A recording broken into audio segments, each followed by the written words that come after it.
The hopefully exciting stream.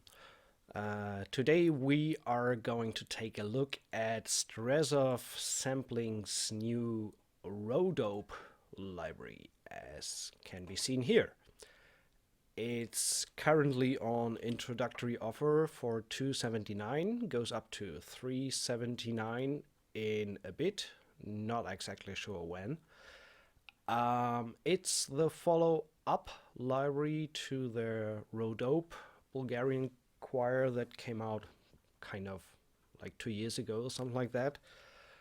And I'm just dropping the link here for you guys in case you want to check it out. And yeah, let's dive straight in and take a look at what we can do with it. So, Rhodope 2. There are 5 patches in the library: Legato, Legato, clusters and effects, the Strezov Sampling Syllables that you might know from all their other libraries, and a Whispers and Shouts patch. So let's load up the first instrument and check it out. First of all, let me open. I hope audio is fine on the stream. Let me know if you have any issues. And this is what it sounds like. So we start off with the A legato, or A legato. Dynamics is controlled by mod wheel.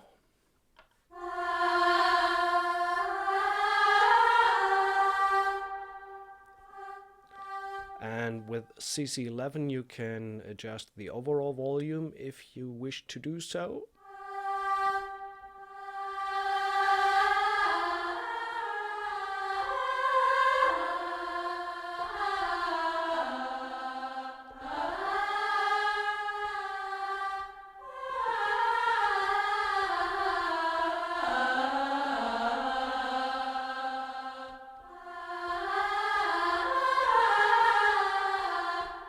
So there's an integrated reverb. Let's switch that off for the moment to check out the pure library tone.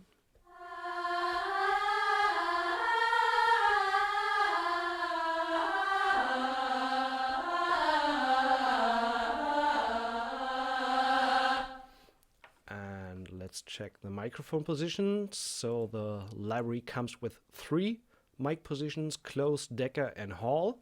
This is close on its own.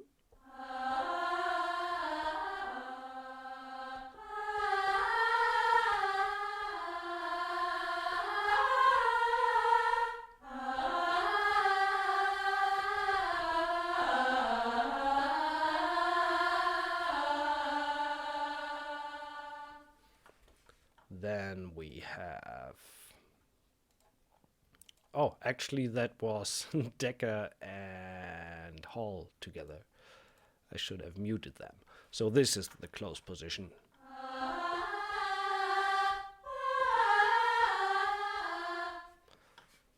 Then we have Decker tree.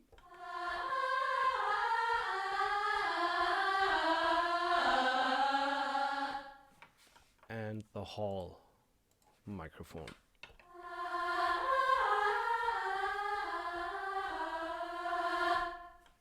Not that much hall as I would expect from a hall mic, but still it thickens up the overall sound when you use all 3 mic channels.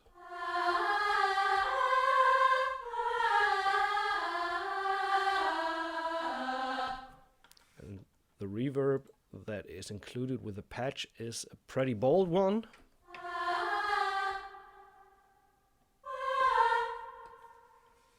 So if you want to use your own reverb for the library, you just switch that off. And for example, if I send that to my choir reverb, then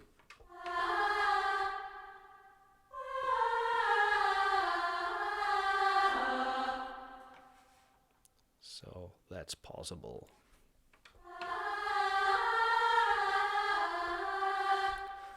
One of the coolest features is even in the legato patches, you can play polyphonically. So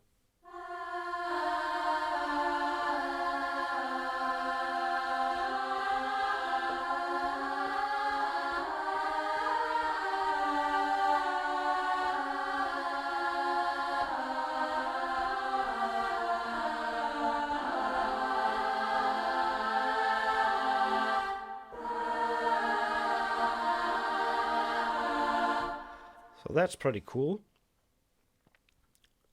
And let's check out the A legato.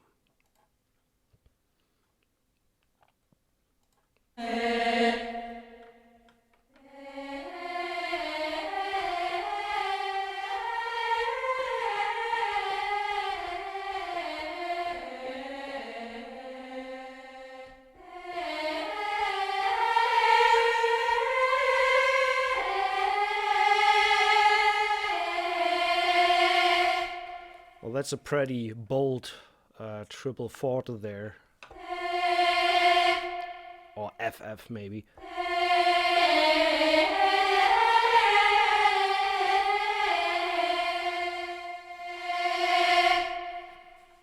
Nice. So let's take a short look at the clusters and effects.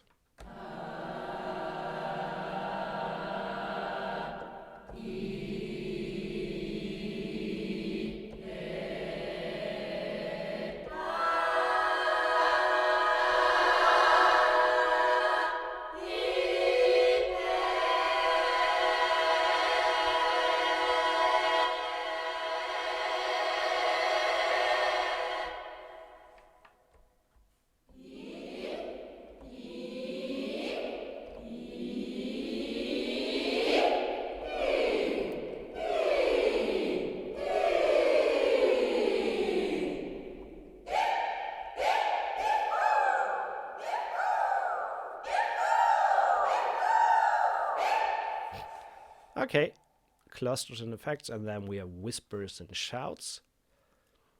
This one actually uses the syllable overview. We will take a look at that more in detail in a little bit with the initial syllable patch. Here's the whispers.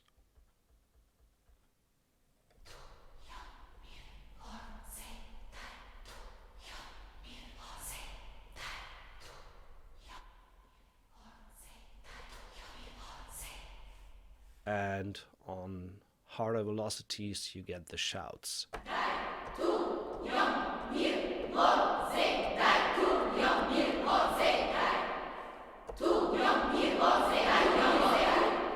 And it's, yeah, pretty much non-tonal, so no matter what key you play, you get always the same whisper or shout.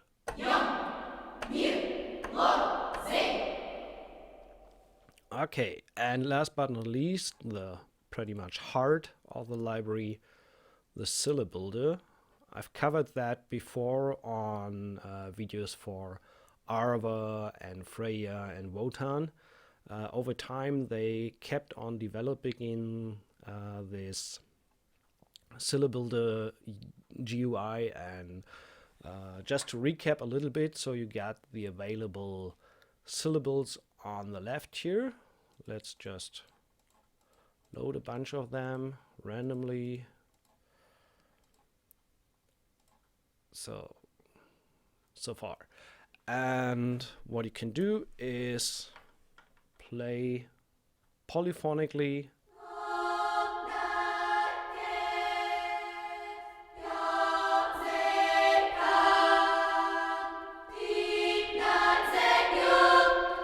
And actually switch off the reverb here, because we got reverb already applied on the channel.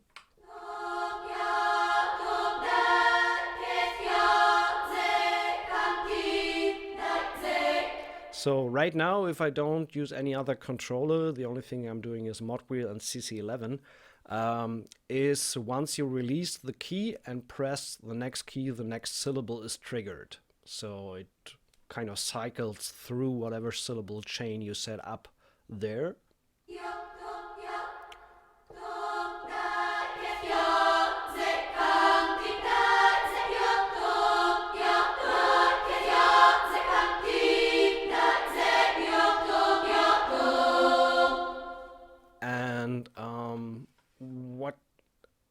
initially, or what directly struck me is the way they now handle shorts and sustains. So actually, all these syllables right now are triggering sustained sounds.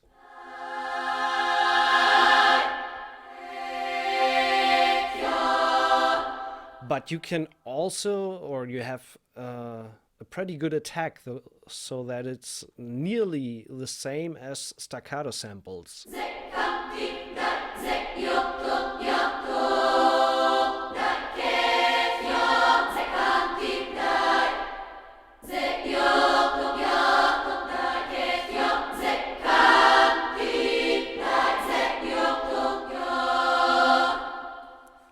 So, and overall the volume is pretty solid on this one. Let's bring that down a little bit.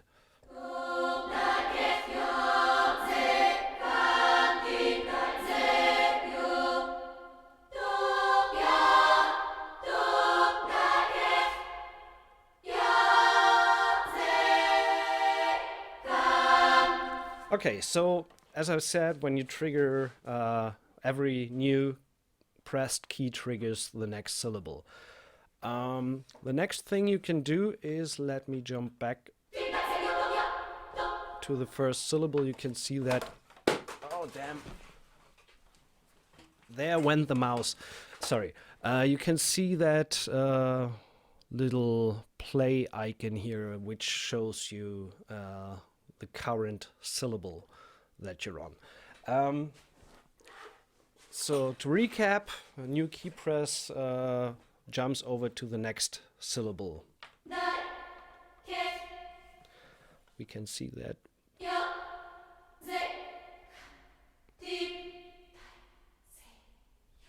Actually, totally quiet triggers the whisper. You can set that up, that behavior in with a cog wheel up here. So with a velocity of 127 you trigger the shouts, and with everything below 4 you trigger the whispers. If you want to get rid of that, you just drag it all the way down and all the way up, and then you don't trigger these samples, and you can use them with a whisper and shouts patch on their own if you want to introduce them. Sometimes it helps a little bit to turn these off for the playing. And the next thing to keep in mind is back to 2. When you press the sustain pedal, you stay on that syllable no matter what you play.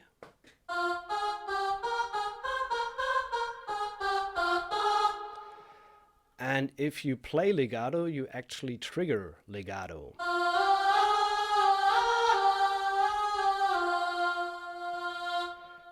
And this is nothing short but amazing, the legato for these syllables. It just sounds awesome. And it's not even switched on for this syllable, so I'm not really sure what the difference is if I turn on, for example, fast legato.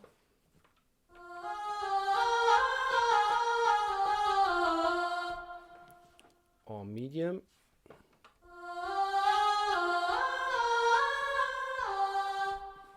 Or slow.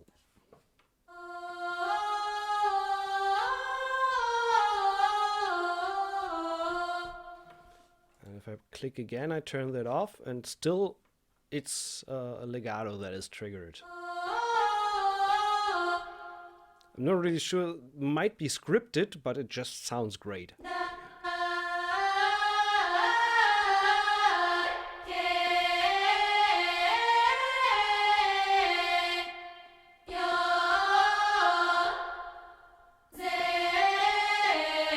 So every time when you hear the vocal going on, I trigger the sustain pedal.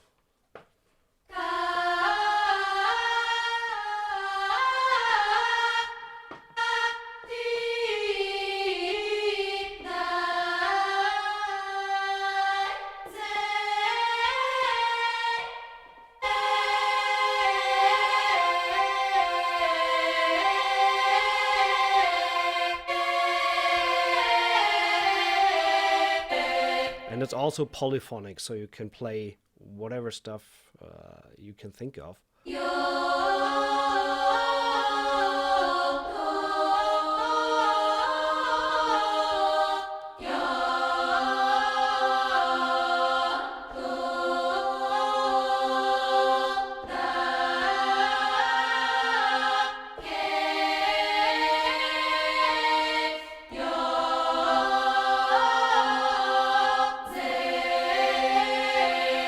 So this alone is really, really cool.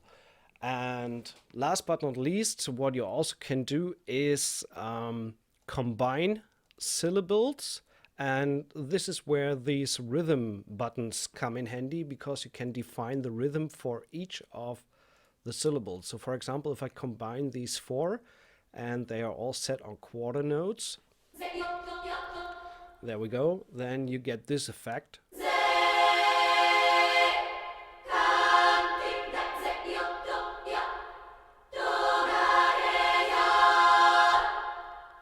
So this is pretty cool. You trigger the syllables in fourth. Let me get rid of the other syllables here to not trigger every single time. I think there is a short key switch to do that faster than clicking every time on the delete button.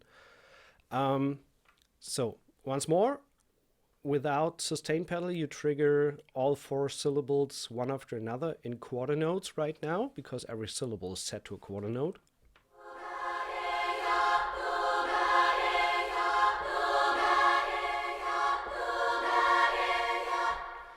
And also you can define different rhythms in between. For example, if we say this note shall be a half note, and this one, let's keep it at quarter note.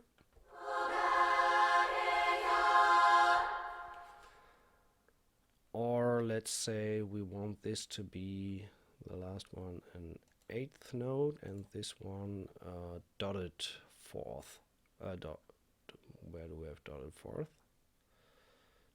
We don't have that. Okay. Anyway.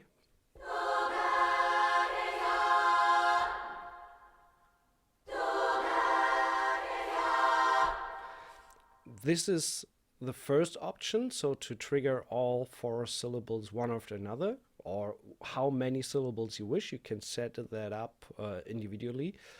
And the second option is to not trigger the initial consonant of every syllable, but to crossfade between them. When you click the dot between the syllables a second time, you get this little cross, which means crossfade. And this sounds like this.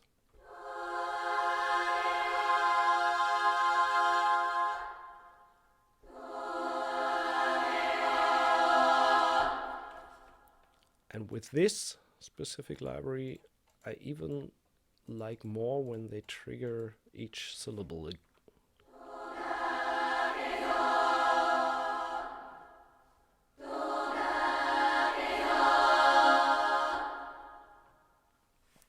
And last but not least, when you have set up, for example, your phrases, words, and whatever, you can save these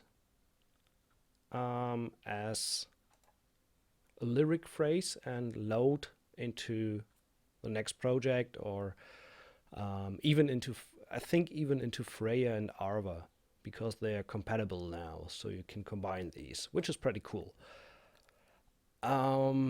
So without further ado, let's just jump straight in and see if we can do something. I'm going to initialize and load the syllabular again. Turn off the triggers for whispers and shouts. Turn off the reverb. And that's about it. And I actually have no idea what we're going to do musically today, so we just try to find something that we can work with.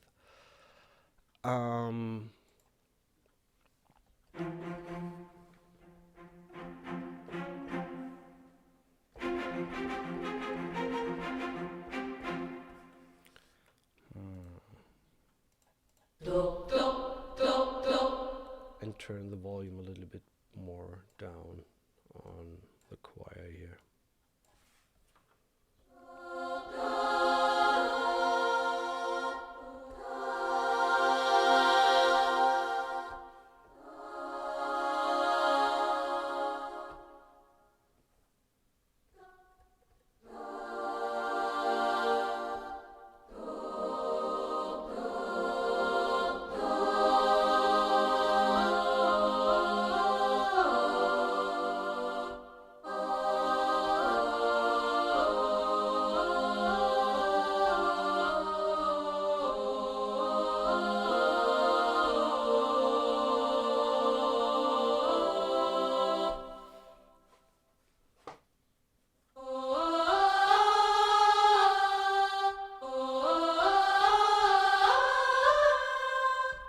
Okay, not this.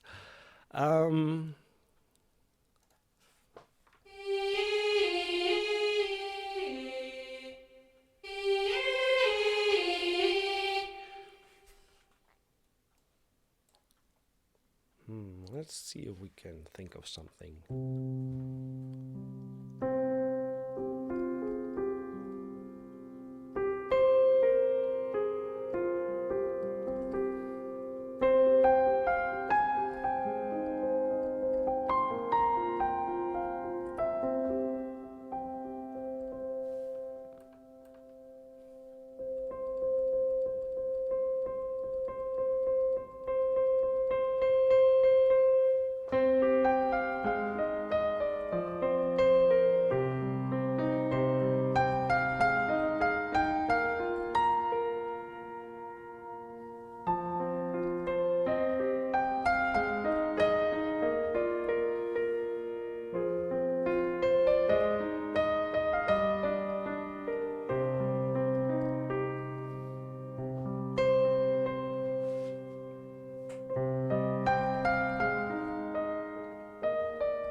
Something like that. Okay,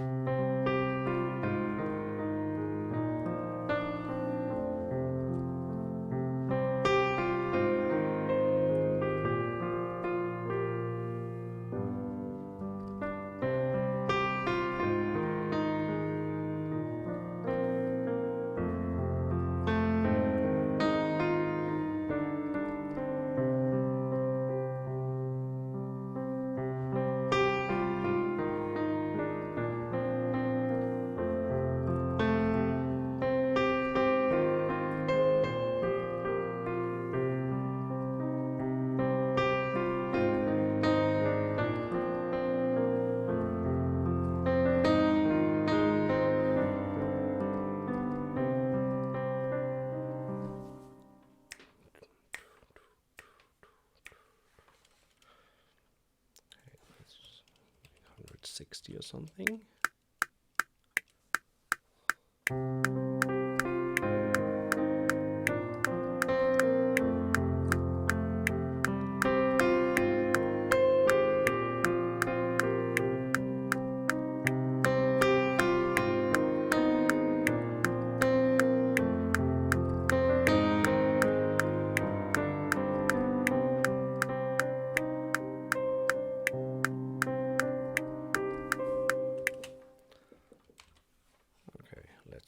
See if we can work with that. Just a little bit of an improv there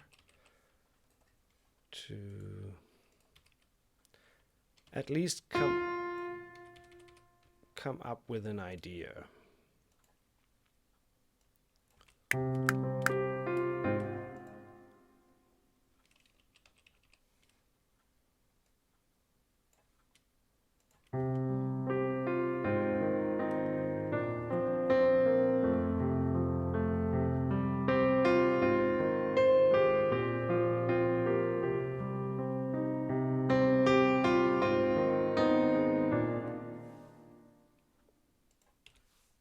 Was a blooper.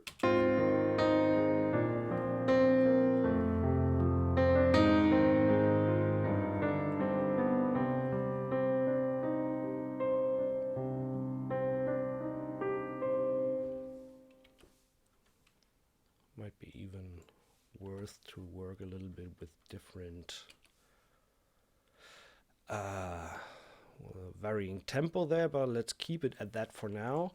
Actually, I've set up the piano to react to CC4 to change the overall tone, whereas all the way up is bright and a little bit more down is more intimate. In case you're wondering what that is, this is just the plain native instruments piano, the grandeur, and CC4 controls the tone knob here. So whatever I want to have, like a little bit more intimate sound. And if I change this up to a more bright setting, then you can see here the tone knob all the way up. I think I'm going with kind of something in the middle here for the piano sound now.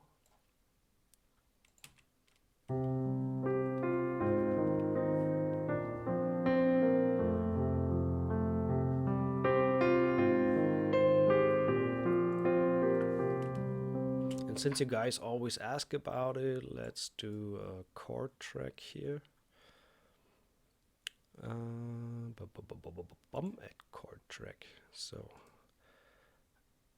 add mini track chords. This one is not connected, and let's get rid of this guy, and the chord track uses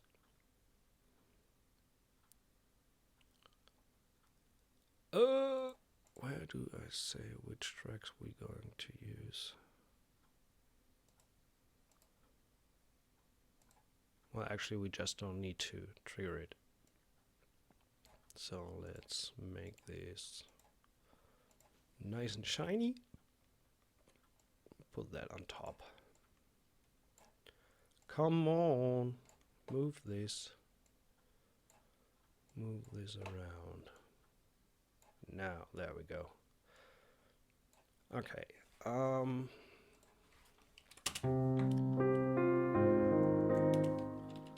we're starting off in C minor there.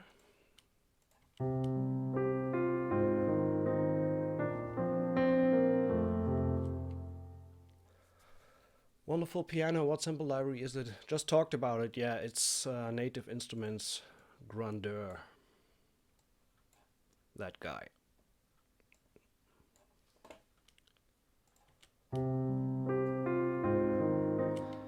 We are going into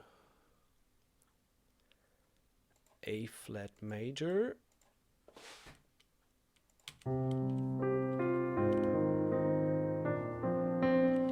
then to B flat major, into F major.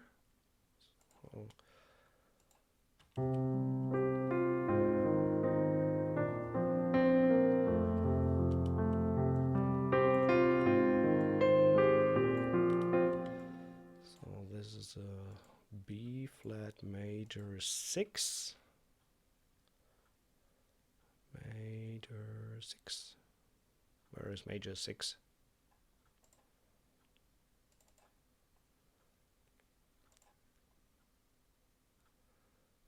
Major. Why is there not a 6? I don't get that.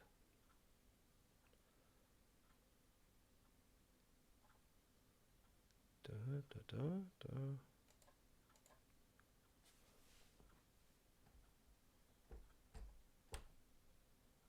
Okay, there we go. Why 13? Don't really get that. Anyway, back to C minor here.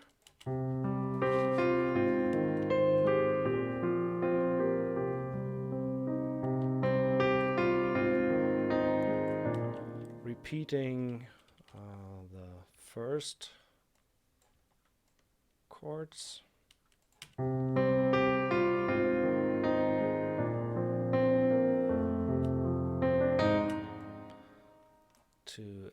maybe. Then I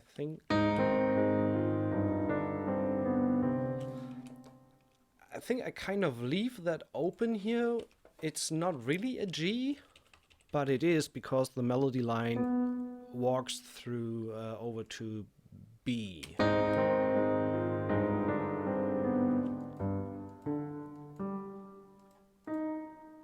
It's first kind of augmented.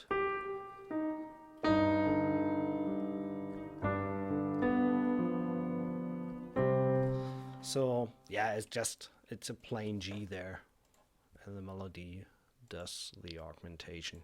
So that's G, and then we go back to C minor. So this is the chord scheme we have there for now as a starter.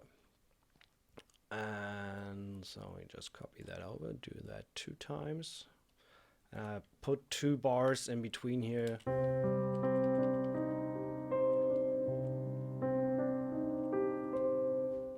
Actually 4 bars because we're on 160, but the field is 80.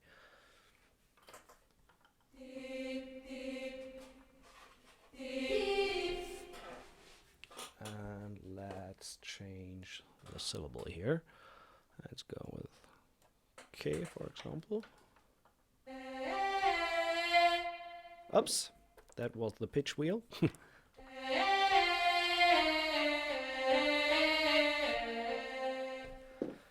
Something like this I hear.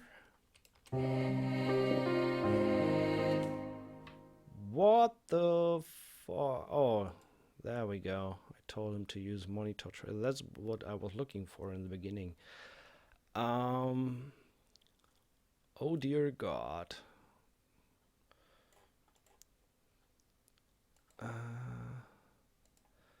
Use monitor tracks. Okay, add track MIDI. Chords. This one is not connected, and we can turn that off, and then we use the chords track. So now we don't have any.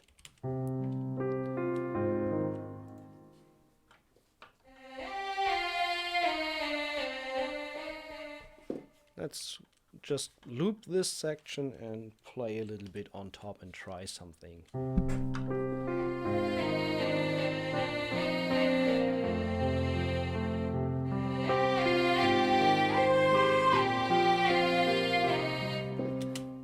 I think it might be a good idea to change this guy to C major here.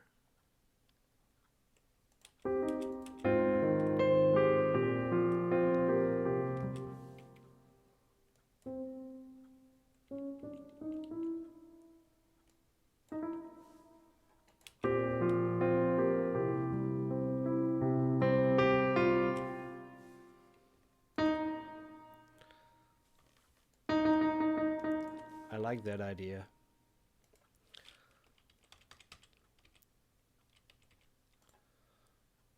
Let's do a C major here.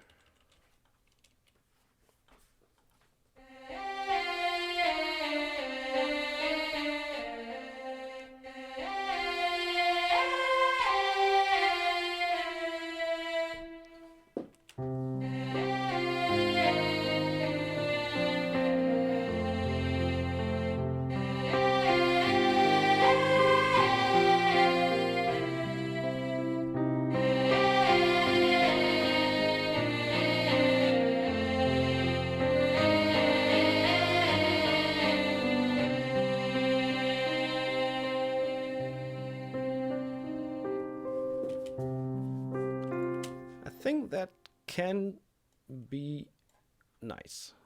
So let's just, I mean, that's not a really good melody there with the choir there, but let's just sketch that down.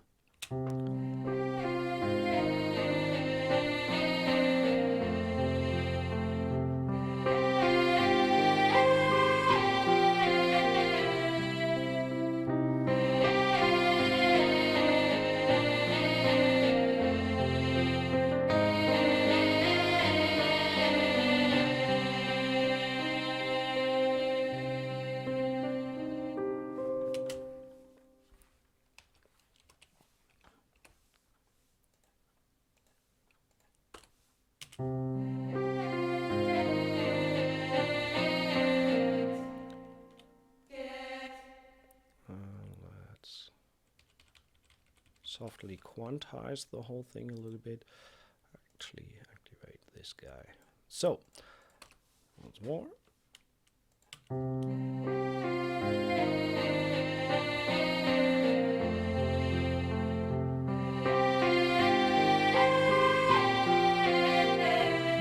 I think there was a triplet there.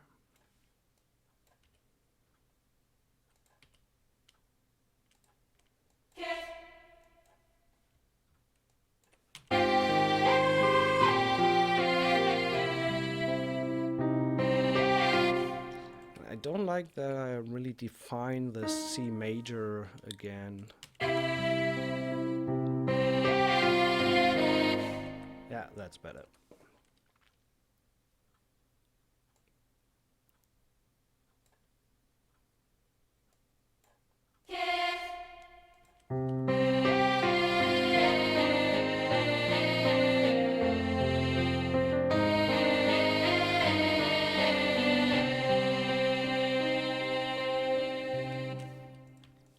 Just do one bar there with modulation going all the way down.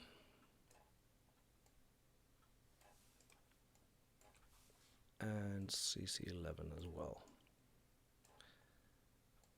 So I control both of these while playing with these two sliders down here on my keyboard. So this one is set up to CC11 and this one to CC1, so I can control both at the same time. Because if I don't control CC1 as CC11 and only the mod wheel, I like to have the possibility to go to all the way to niente.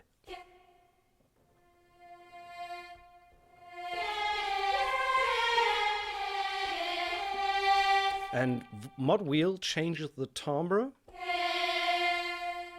while CC11 just changes the volume. So I can make them scream at a soft level, for example.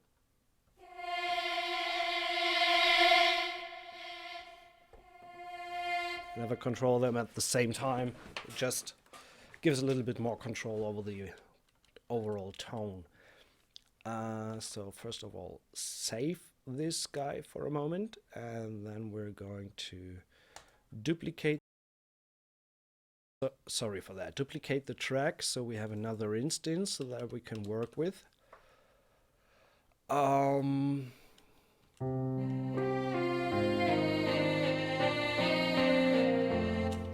already give them a little bit more reverb.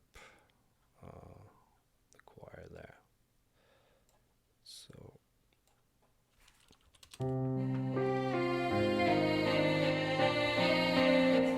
We're starting a little bit soft here, so expression there and modulation there.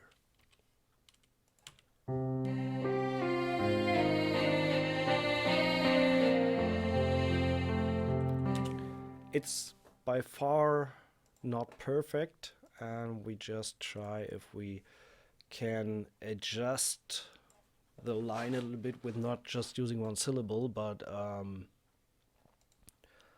try to bring in some more stuff. Okay, so we have these guys. Let's bring that down here or somewhere here.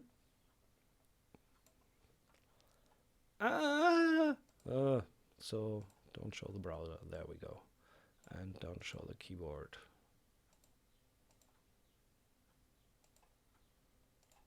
So there we go. Now we have the interface. And let's define key switches for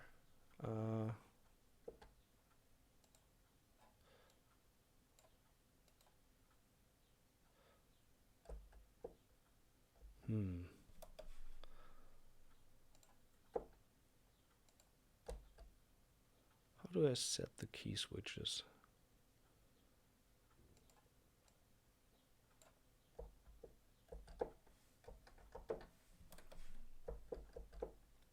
Okay.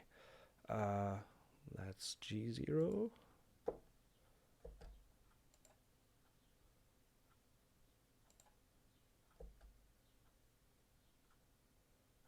A0. Okay, there we go. So this is 4, 5. I just want to trigger each single syllable via key switch. So that way.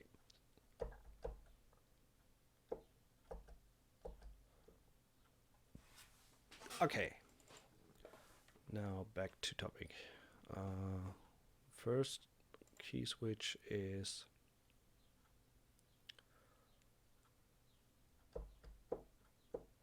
actually this is misleading because they define it as G sharp 0, A0, but actually it's G sharp -1 and A -1. So that's why I got a little bit in struggle there.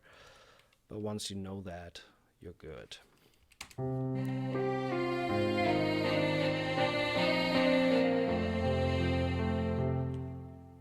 And then we can switch the syllable there to see what that sounds like.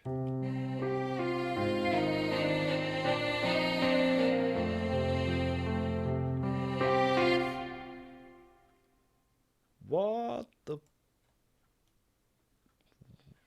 Why did that not work?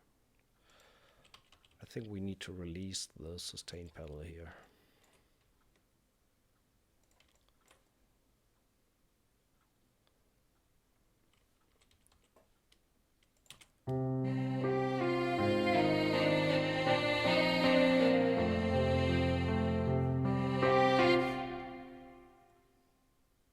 No. Because I need to press A, not G sharp.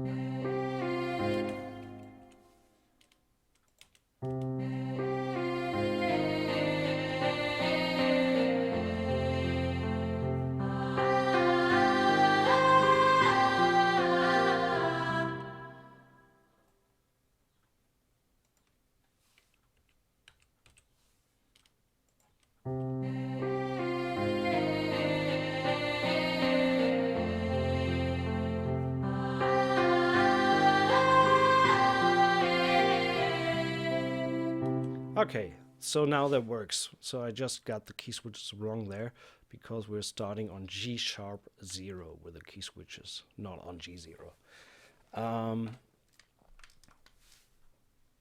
Hey, come on. Sorry, just need to do something for my fourth monitor there. It was about to turn off. Good morning from Finland to Berlin. Good morning to Finland. These Strezov libraries are too complicated for me. Well, actually they are not. You just need to get your head, and the cool thing is you just need to get your head around it once, because you can apply, once you get your head around it, to all other choir libraries they have. So Arva, Wodan, Freya, they all work on the same principle. So you just need to get your head around it once. And with the sustain pedal triggered all the way, let's try that again, we still can change the syllables and that way use different vowels for the legatos there.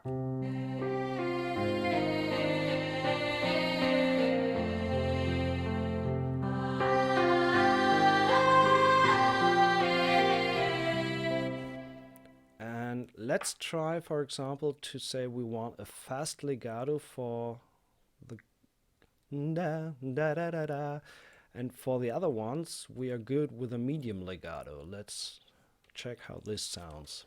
And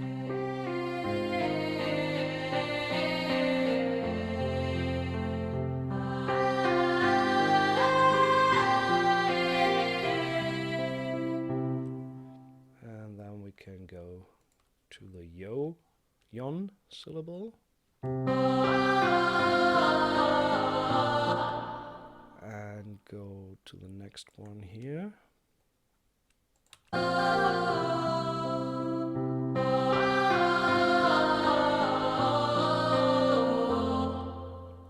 Owa, does that work?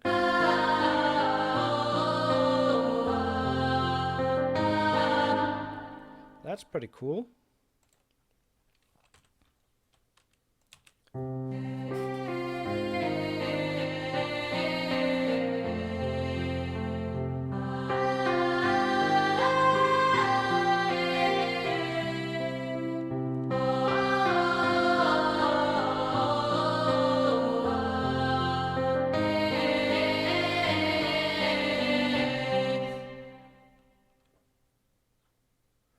Let's go to O on the last one.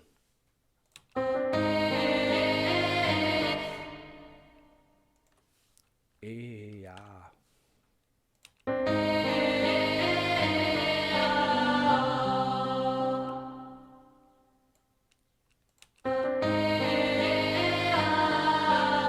Well, EAO was better, wasn't it? So let's check that again.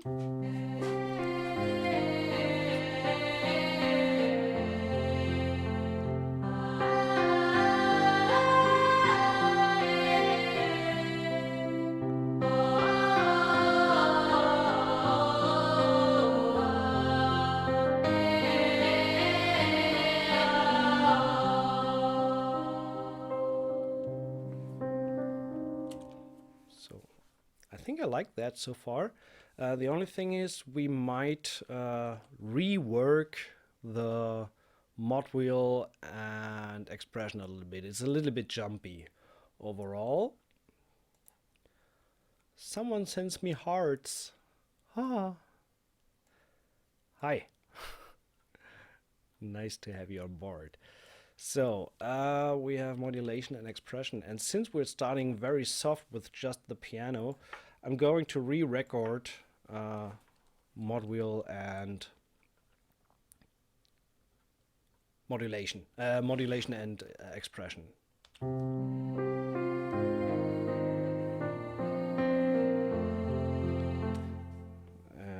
by the way, we're starting a little bit louder, but still.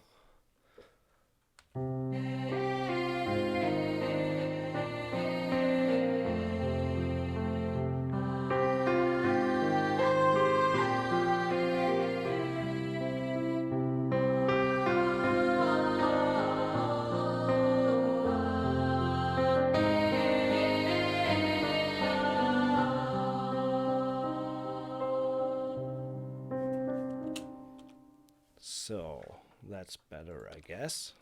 Let's have another.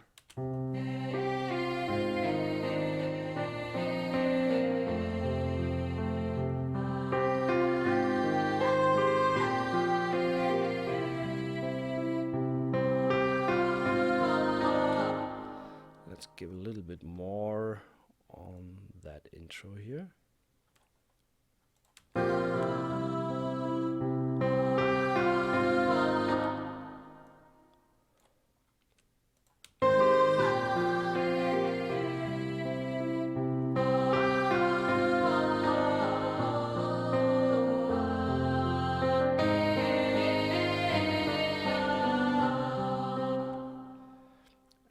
Last but not least, let's change this A to another intro syllable there. So T.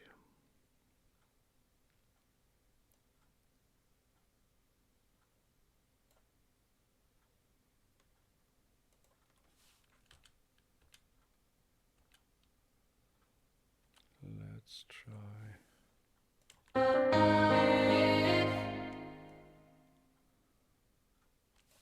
Okay, I think we need to do a little bit more. Owie.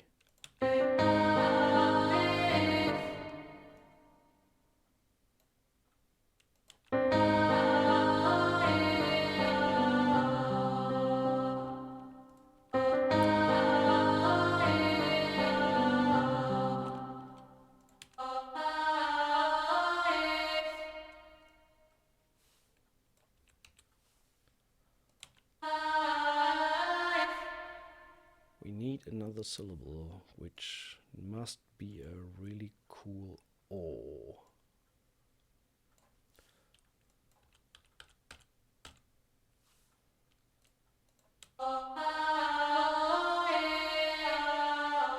That's better.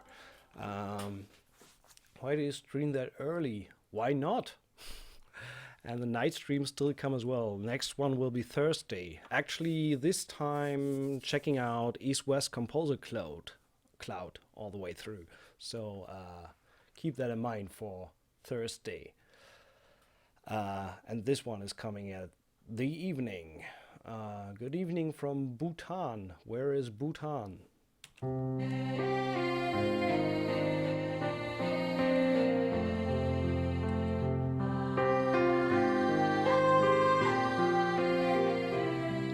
So let's do it the other way around. We will, first of all, copy that over because I changed the chord there.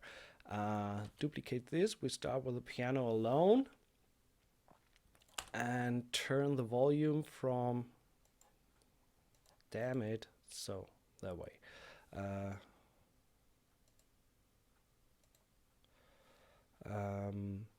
And we will turn the volume on the second run of the piano a little bit down.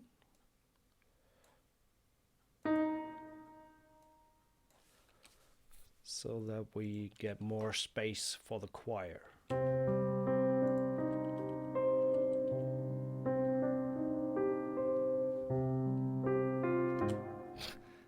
Okay, cycle off.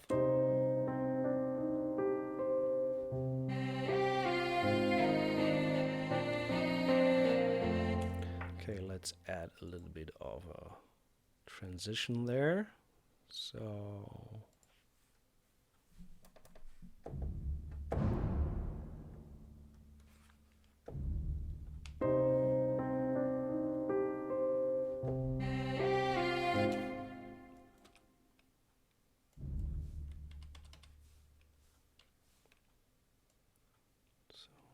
just a little boom there, and we need a little bit of a cymbal swell.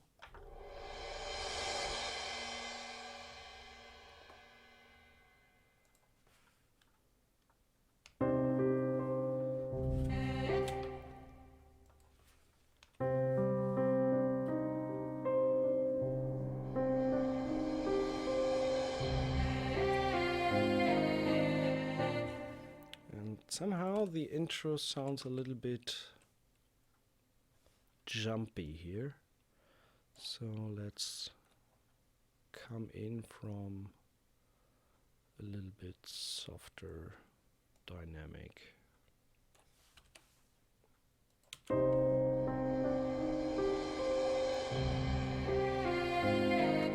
That was too much.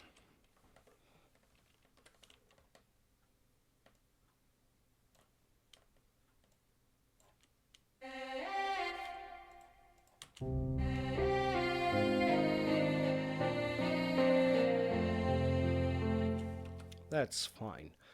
Okay, and let's get this out of the way for a moment. Let's add a little bit of strings there for the second run.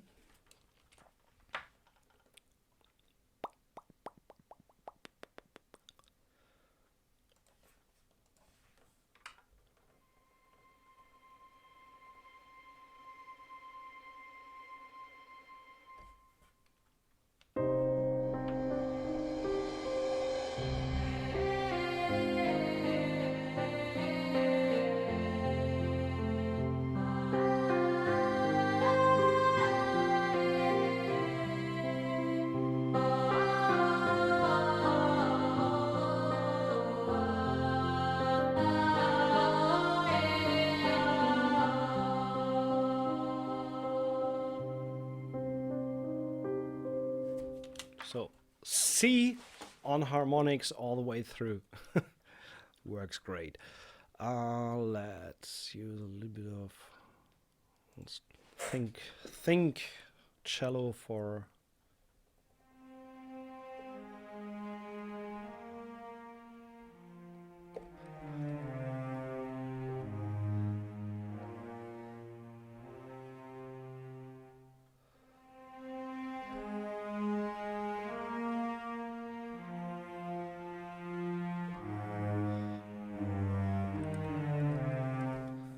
Okay, let's see.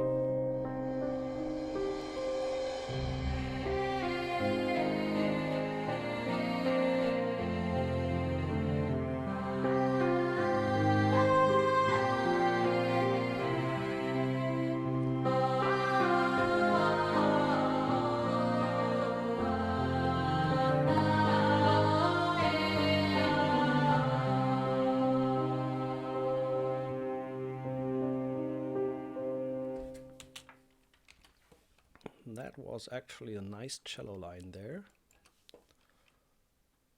So give it a little bit of a quantize.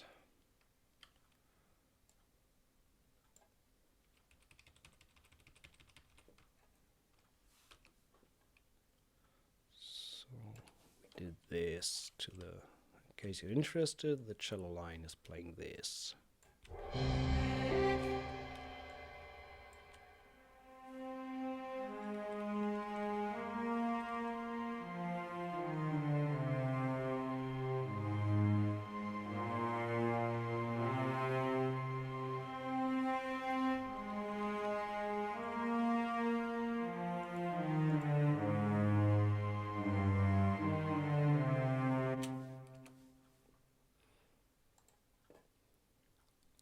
So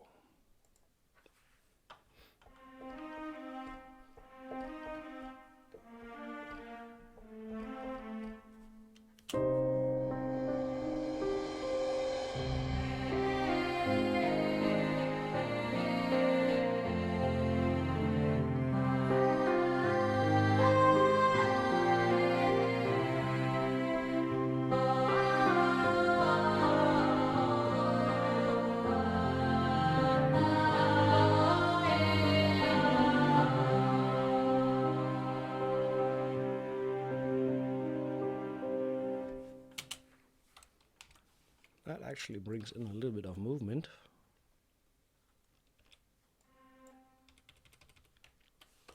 So strings do this.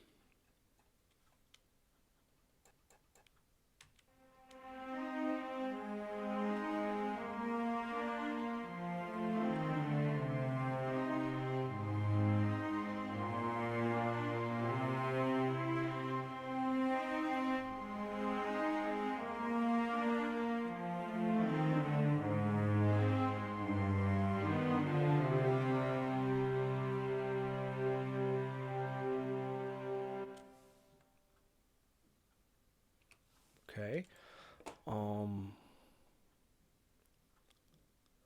Basses.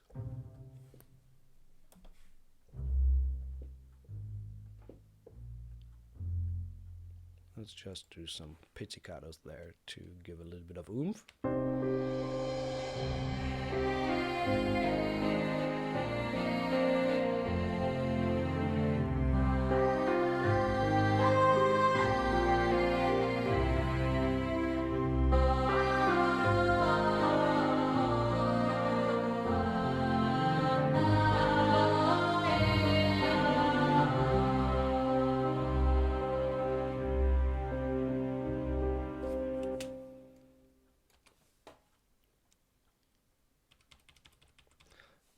Messed up the last note here. That's actually the G.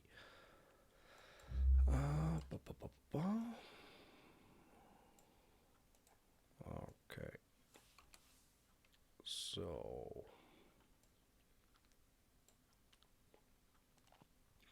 a little bit of strings there. Let's check the strings on their own.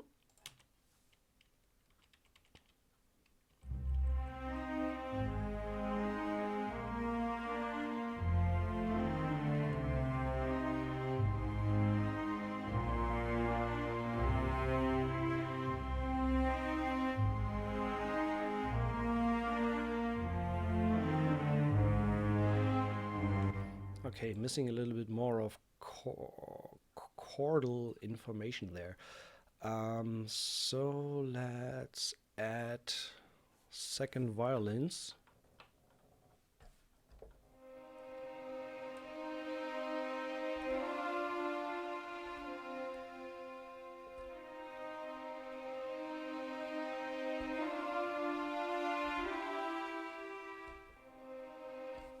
Let's try this.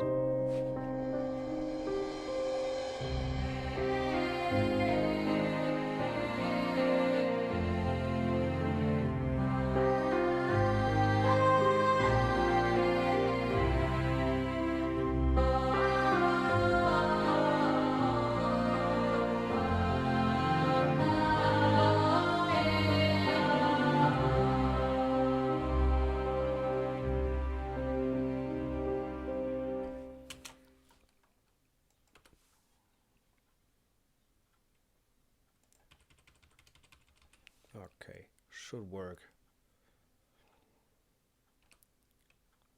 So now the strings all together on their own.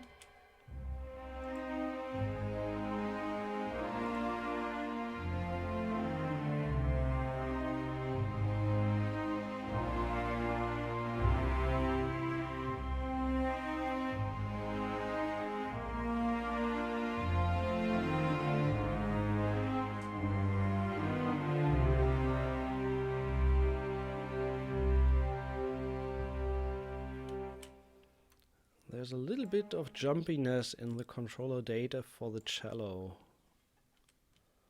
So we need to fix that a little bit. Actually, I think I'm faster if I just re-record that.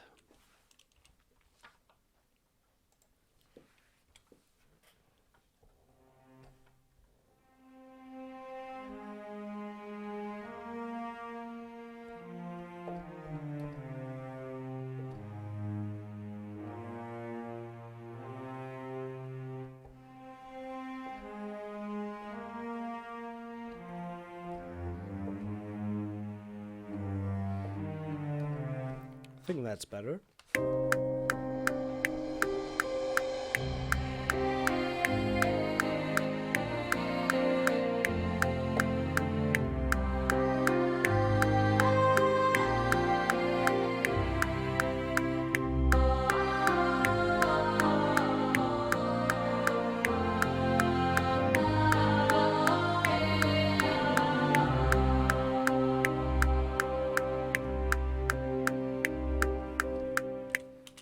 Okay, should be better. Let's check it once more. Overall, strings on their own.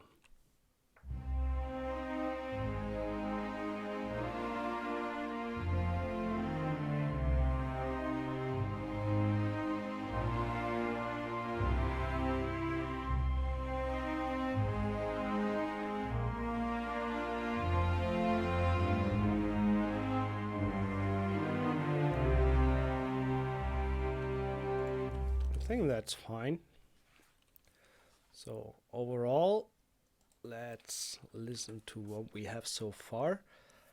So we're going from just the piano intro to strings and the choir there.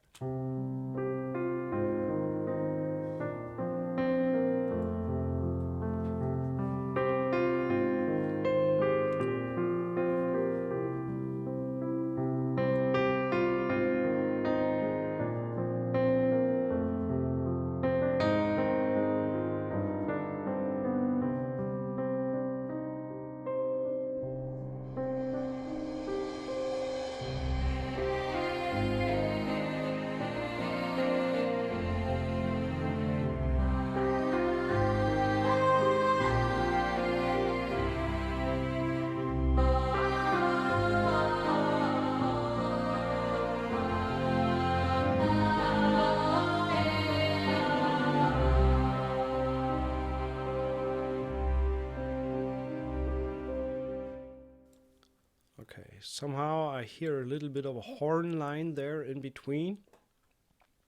So I'll try to add something there. Just improvising again.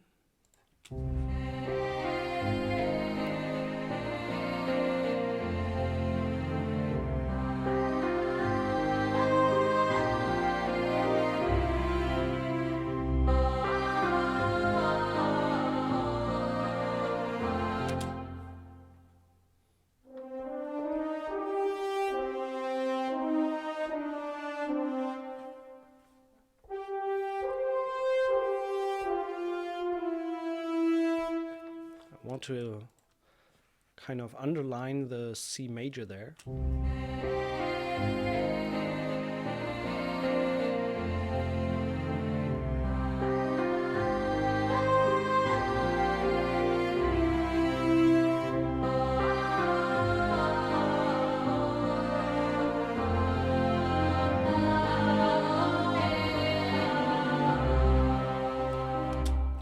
Not really working out the way I intended it. I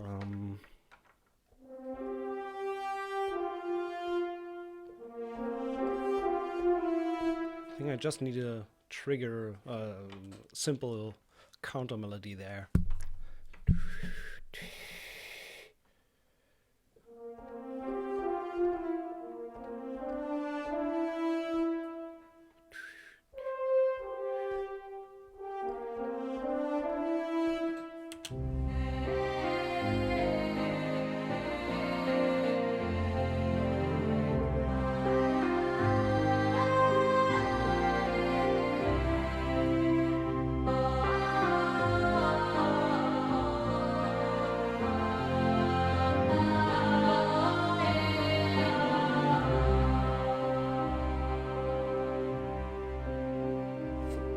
I like that one. Besides the fact that I want to use this one in the end. So let's check just the strings and the brass there. So the horn line. Horns. There we go.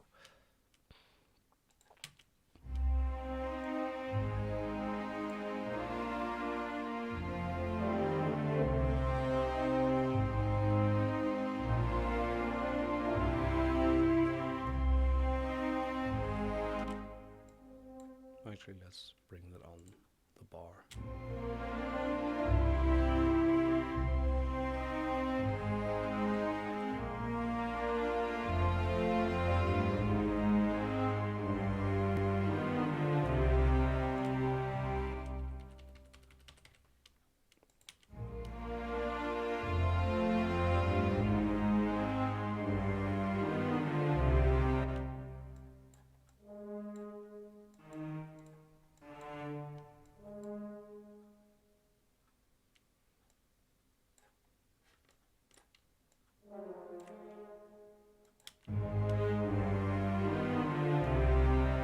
That's better. Yeah.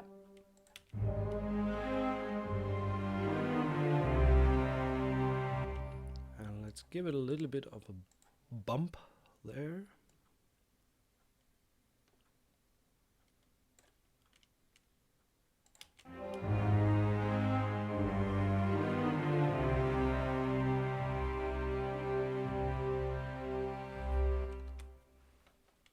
Okay, so that was a lot of orchestra. Let's go back to the choir. And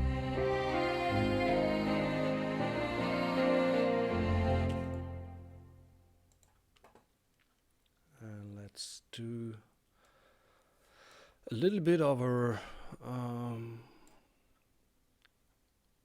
just ad-libs. Let's call it like this.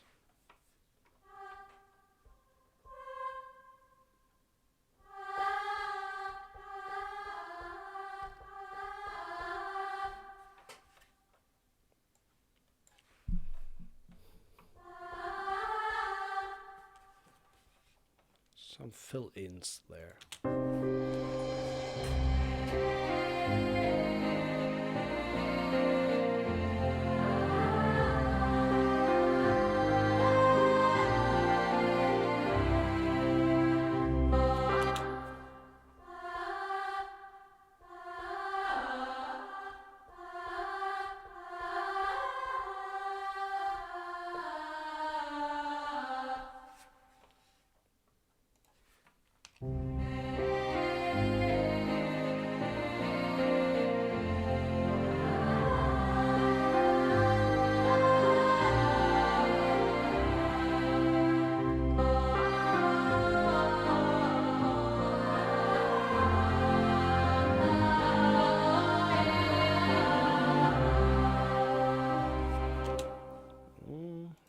Not really sure sure if that works so great with Rhodope again. Let's try it one more time.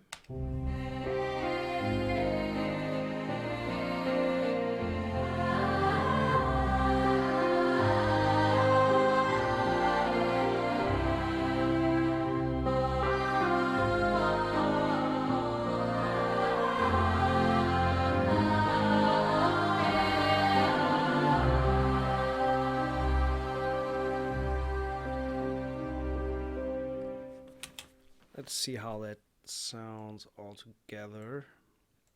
Just the choir.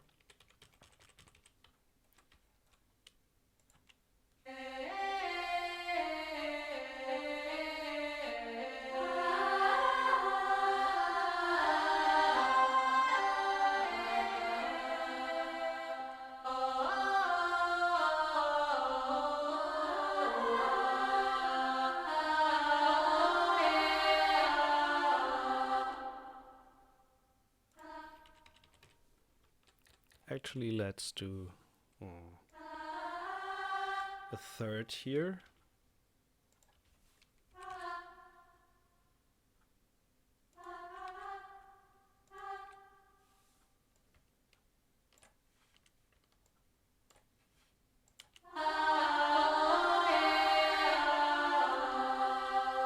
I think that's better. So all together.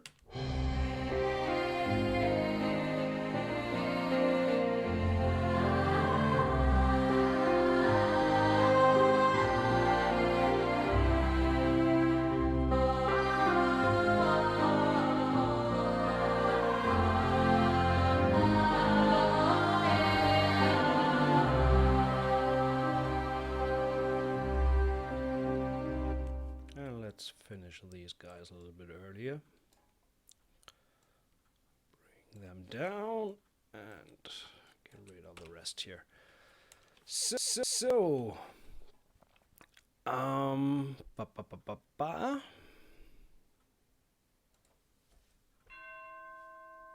nope.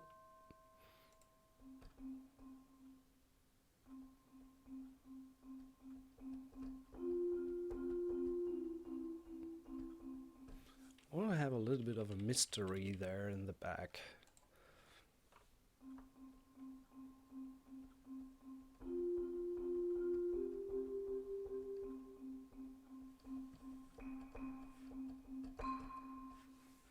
Well, let's see.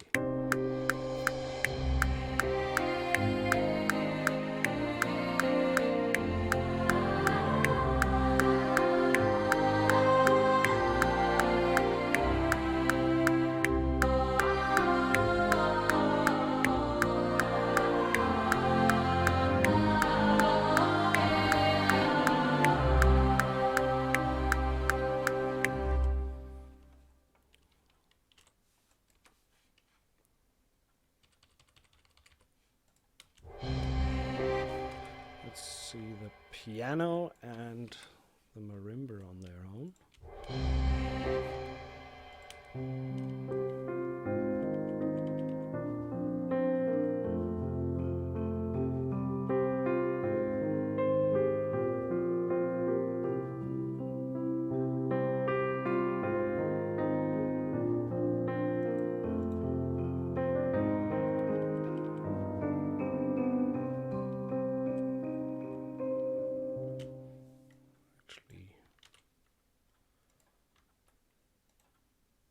Yeah, okay, one bar.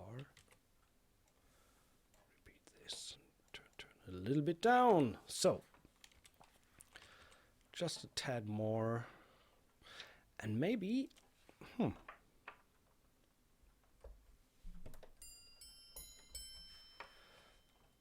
double the line from the horns.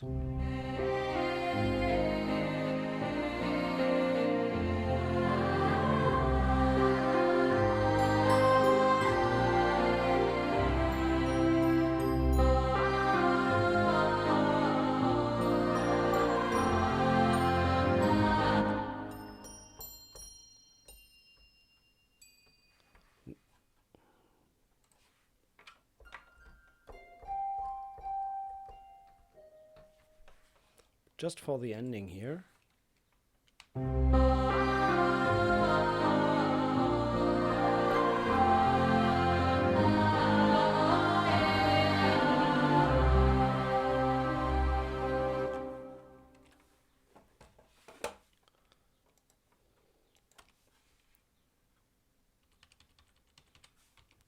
So that way we only have this here for the second part.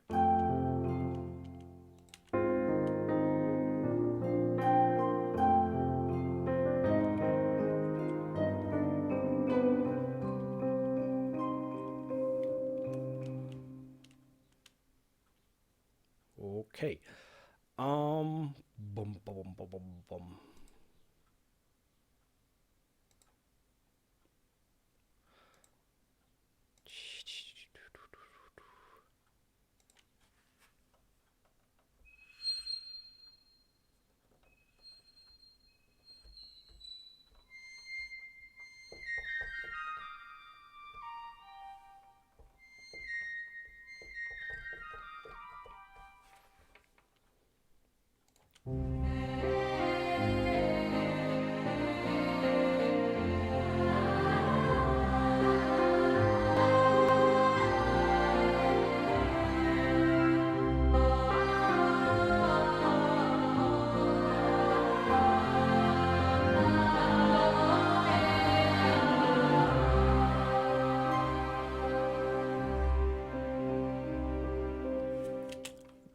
Really subtle there. Just bring in a little bit of flutes. So let's see the strings and the flute together. Also piccolo is that on top. Just did a little bit of improvising.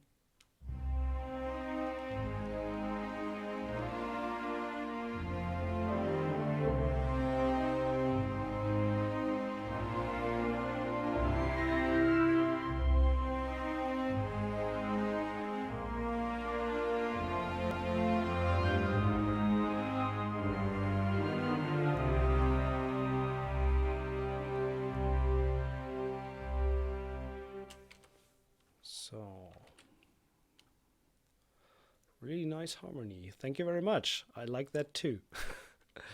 Okay, I let it run in a cycle for 1-2 times to just get my mind around what we're going to do afterwards with it. So kind of a B part there and featuring a little bit more of the choir, because actually that's what the stream is about, doing something with the choir. Let's bring in just the tracks where we have some data. So that way it's a little bit more to see there. So back in a minute. I just try to get my head around what we're going to do next.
So, next thing to do is actually let's bring it in even a little bit more choir here. So we're going to duplicate this guy and use the syllable here. Just want to bring this guy in here.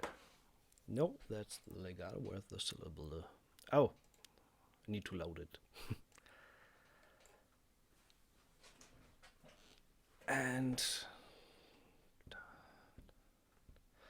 need 4 syllables. I have something in mind to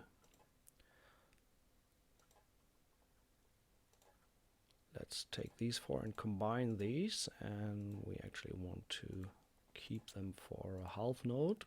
Actually it's a quarter note because we are in 160 BPM and actually the feel is 80, so I need to double the length. And what I want to do is something like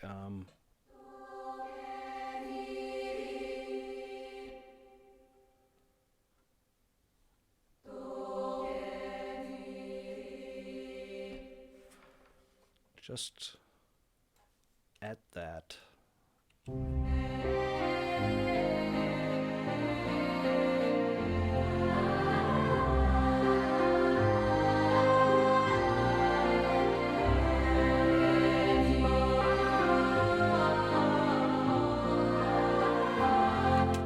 That didn't work. So let's do these in quarter notes.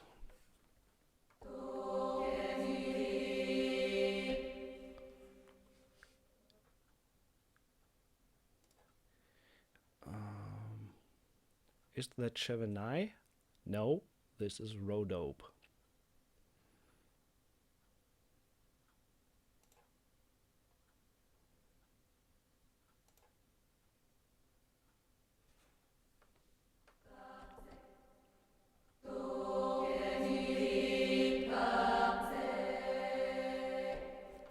I want to have this underneath the chord there.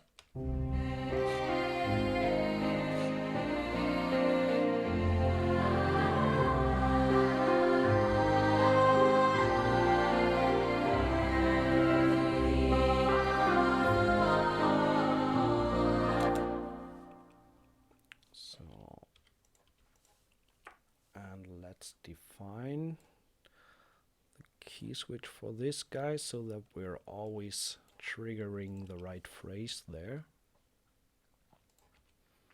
So that's G minus 1 in front.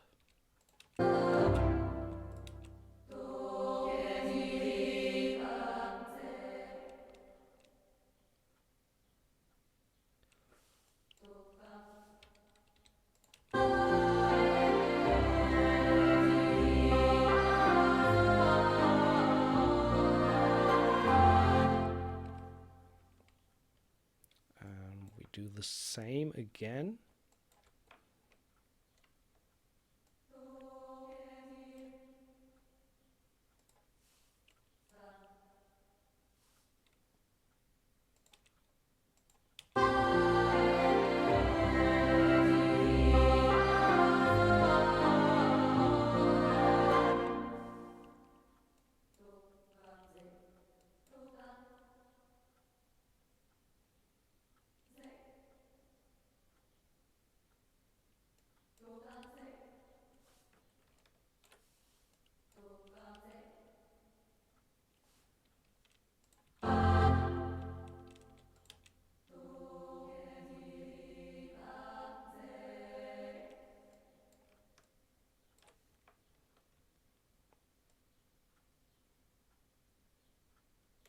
So let's see how that sounds.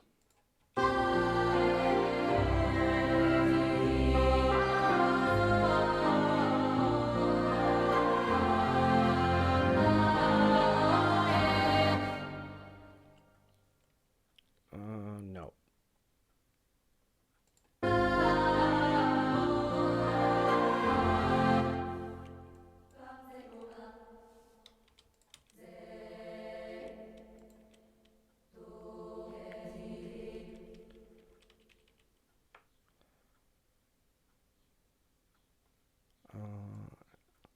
Need to think about how I can trigger thing this way.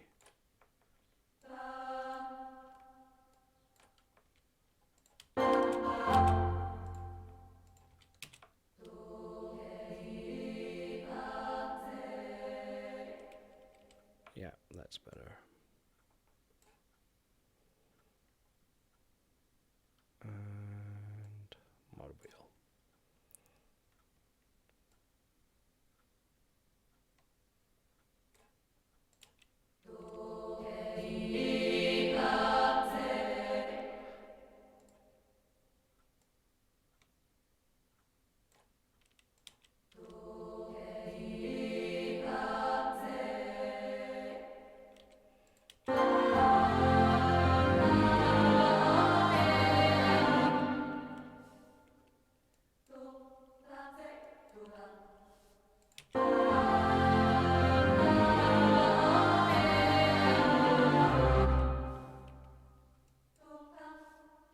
And we need motor wheel again. Not motor wheel, sustain. Namely here, because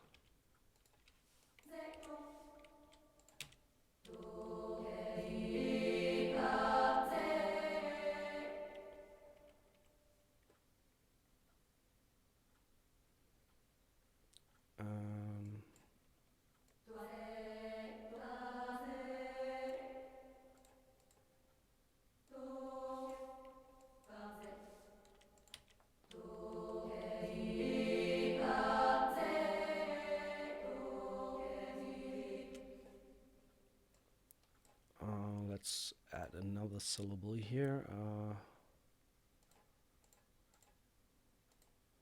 That's the last one, and let's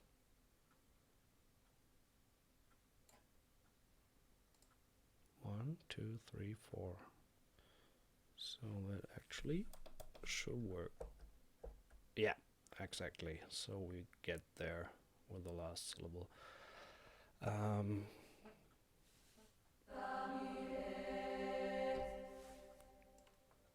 Amicat sounds nice.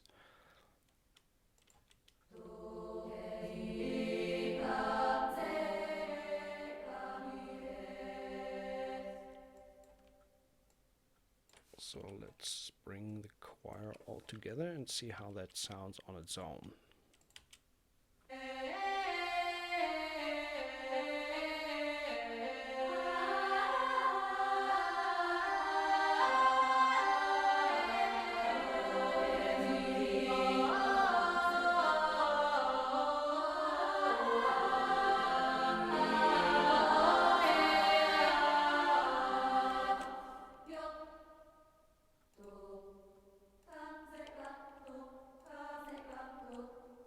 Let's do it that way.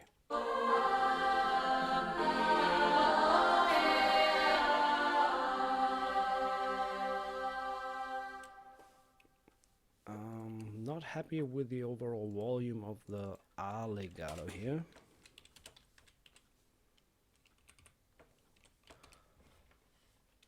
And this one, what was that actually? This is syllable legatos.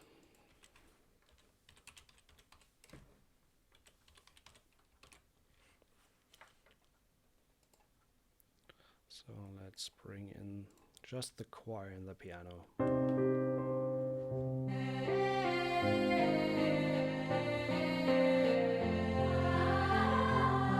So we need to turn this guy down a whole lot.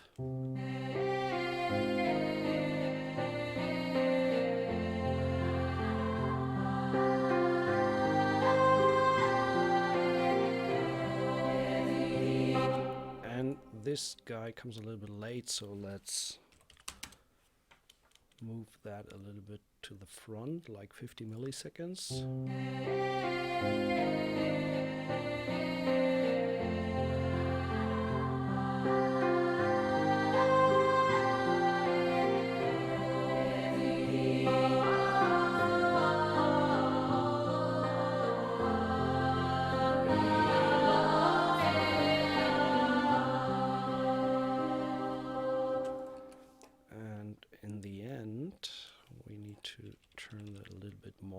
so that it's audible.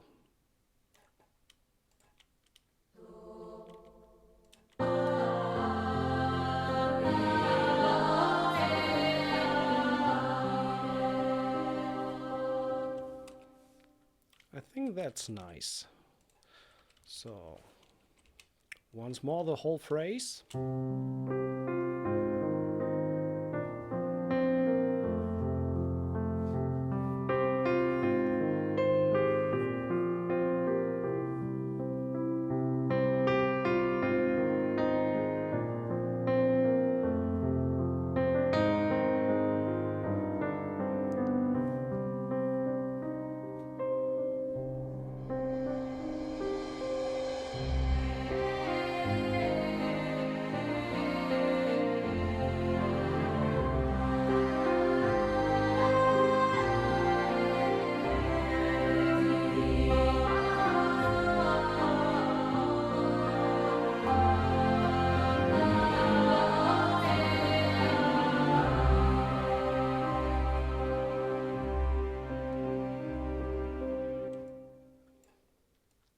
Okay, so now we need to find something for part B.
Damn cycle.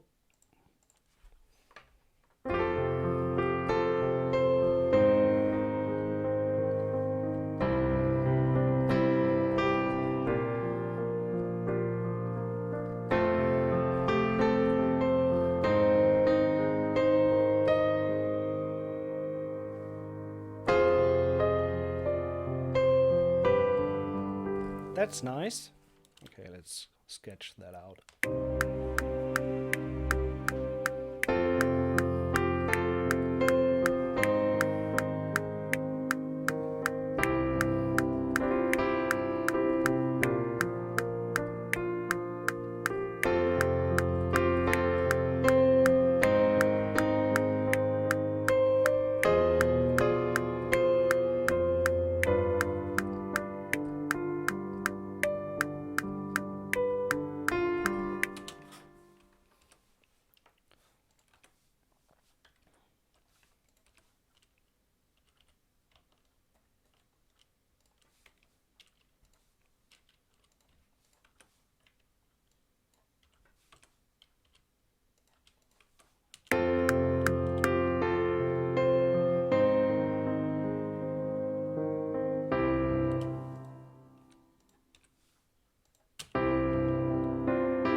Let's see if that works.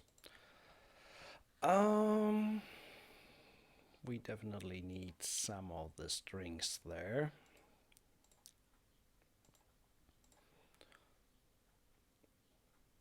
Let's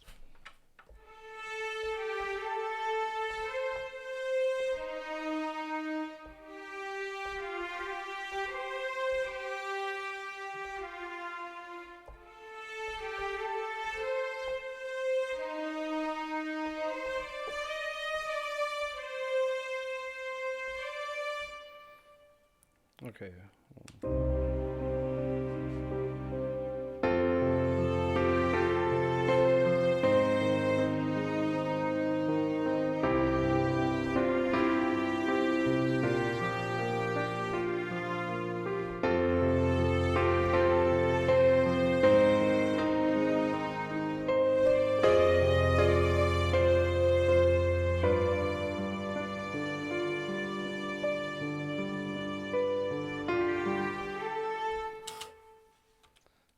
I actually like this harmony scheme there. It's not the usual stuff, I would say.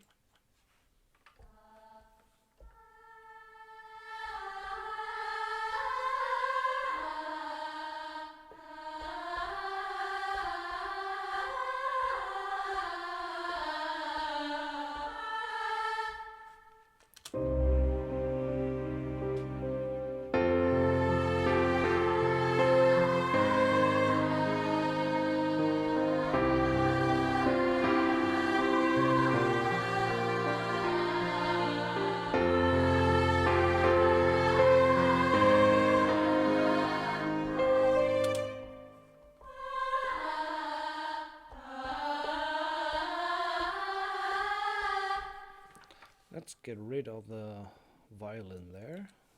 And let's just try to come up with the first choir melody. So what we're going to do is just try something on top.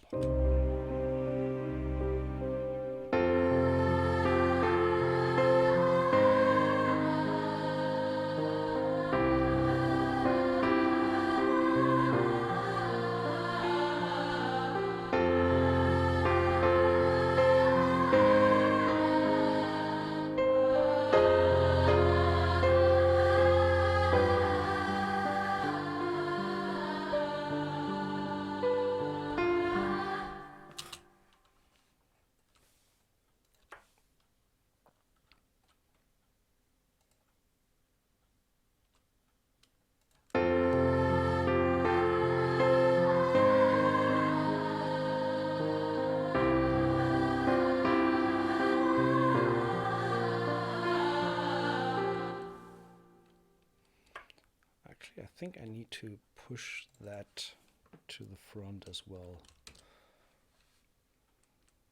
And automate the volume a little bit here, so bring that up.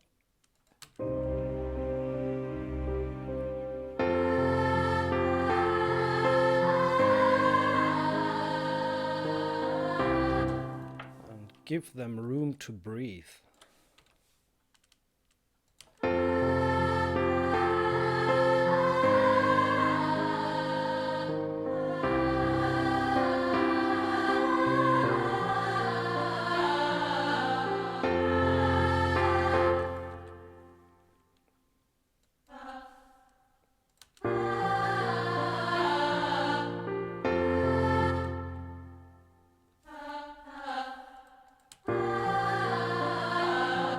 Let's just stay on the app there.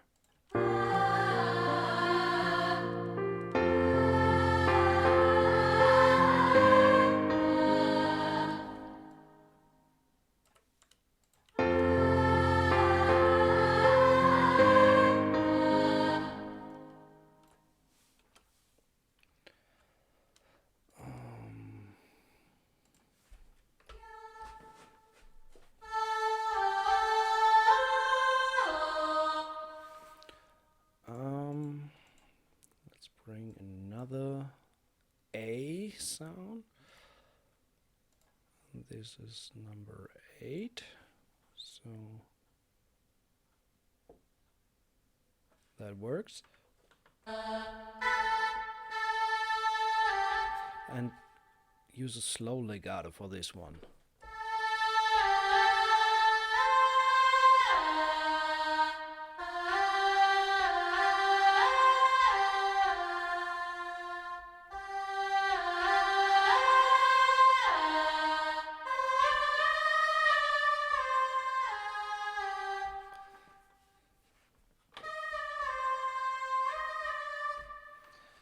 Okay, see if we can double that.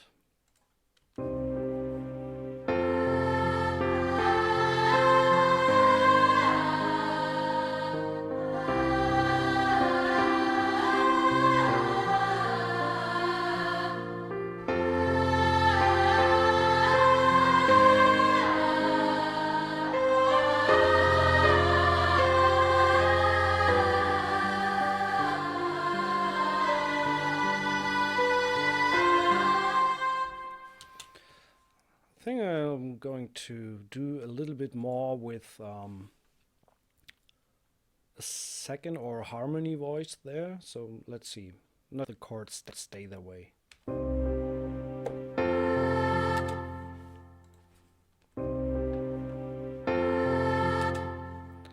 Damn it.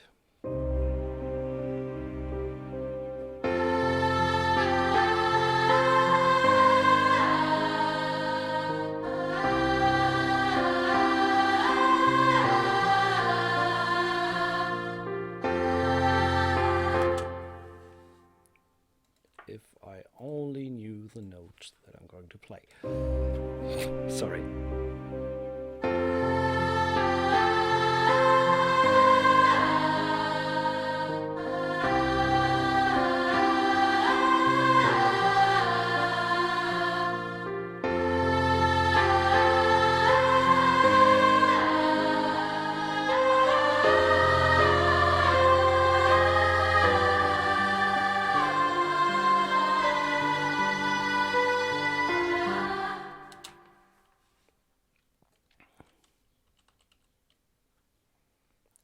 I just need more energy overall for this part, so let's add some stuff there.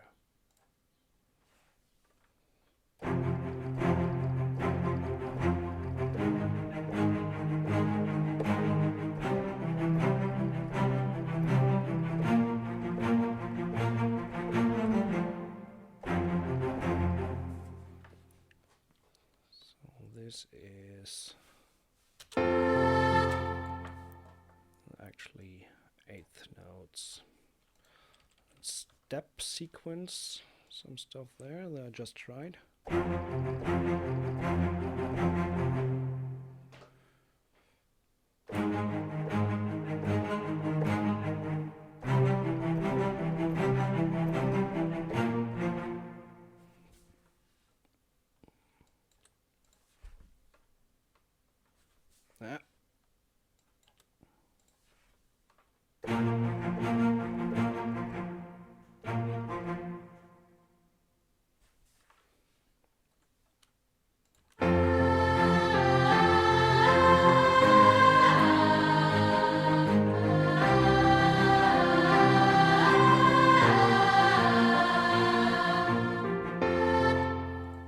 That works pretty cool.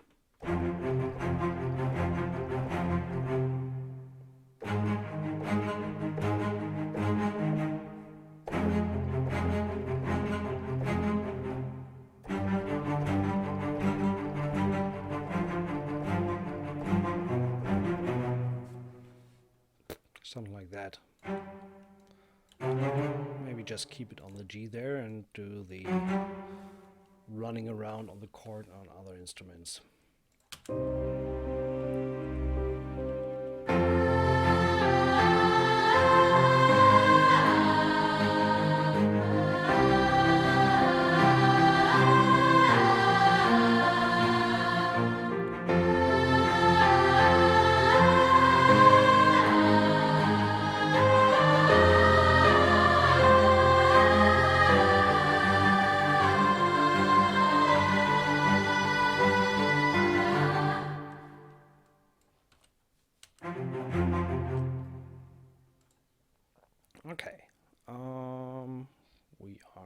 to do a cymbal rise here.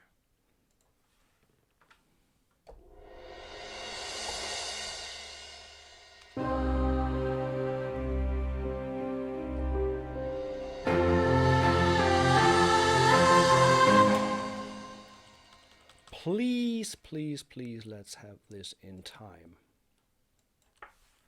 1, 2, 3, 4, 1, 2, 3, 4.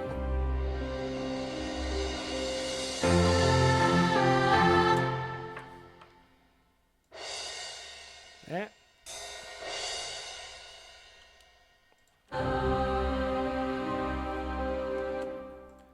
And a bass drum roll.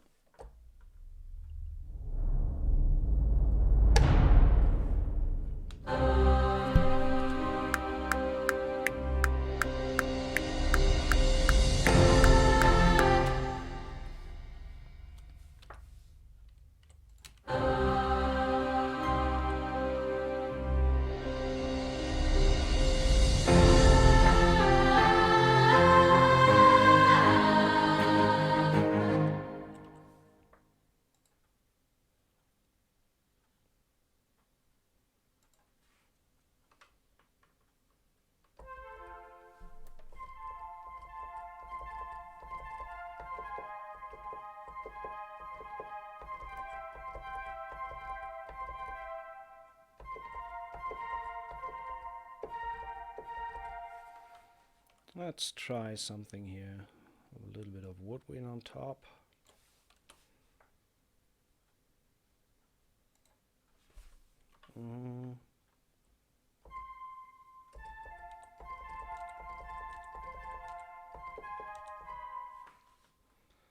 If I actually could play decently.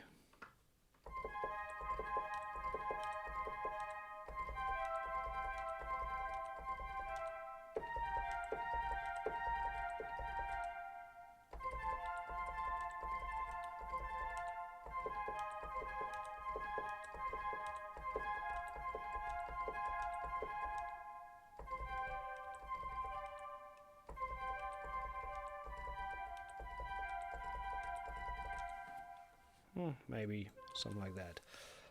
See how that works together with the string.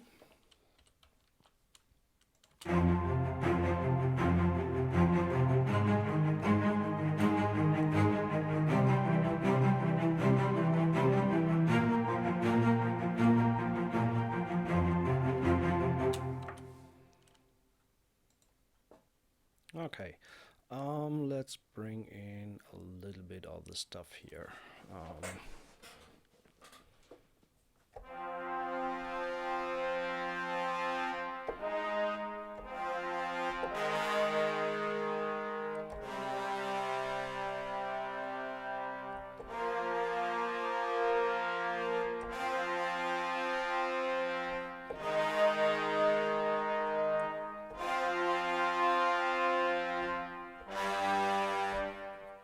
Something like that. So first of all, let's define the chords here. So what we have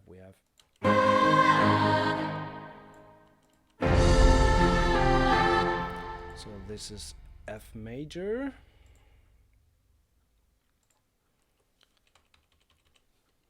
going into G sharp major or A flat major, then to C major, down to B flat 6 major, and actually we need to tone, so B flat 6, then back to F and A, B, and then we actually get to an F minor 7,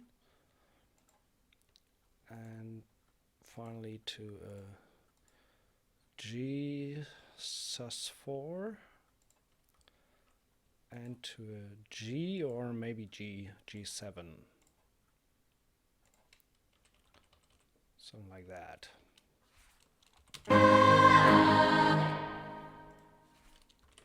So, okay, trombones.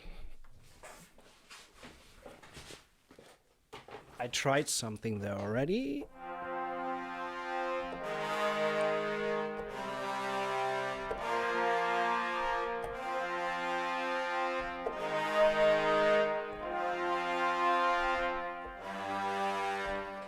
Let's try this.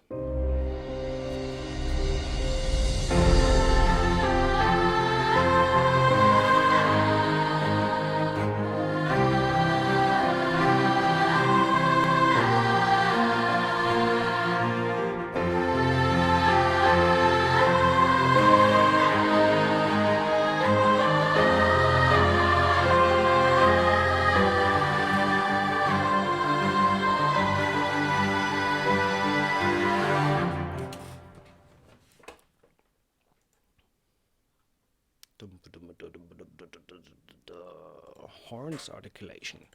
Well, let's go with the 2 horns and play a 3 harmony part there. So we start there.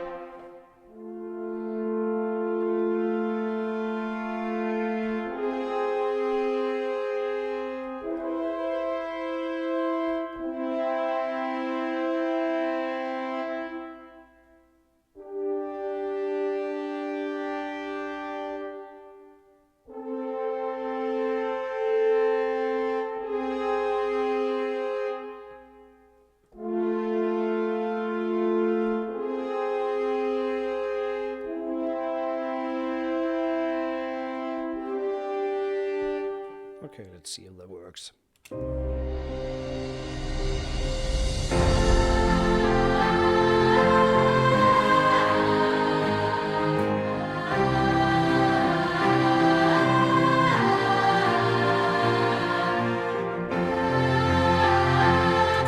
Got an idea.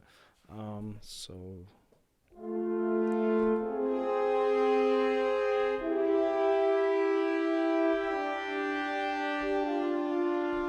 that's better.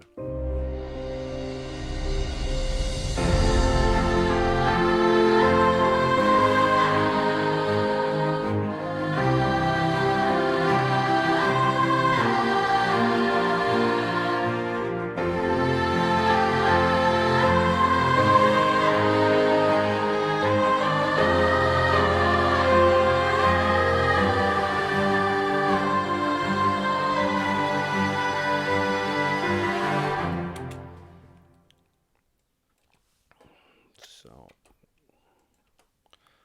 quantize these guys a little bit, or a little bit more. Just want to make sure they are on time and check them together.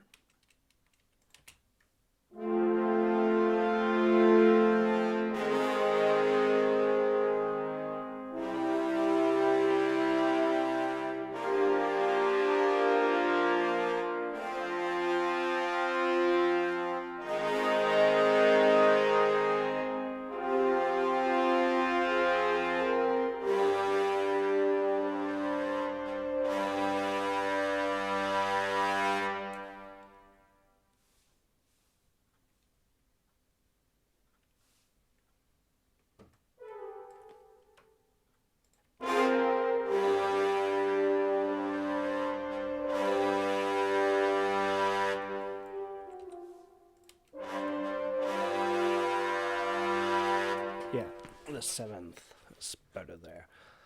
Let's bring in a little bit of low end.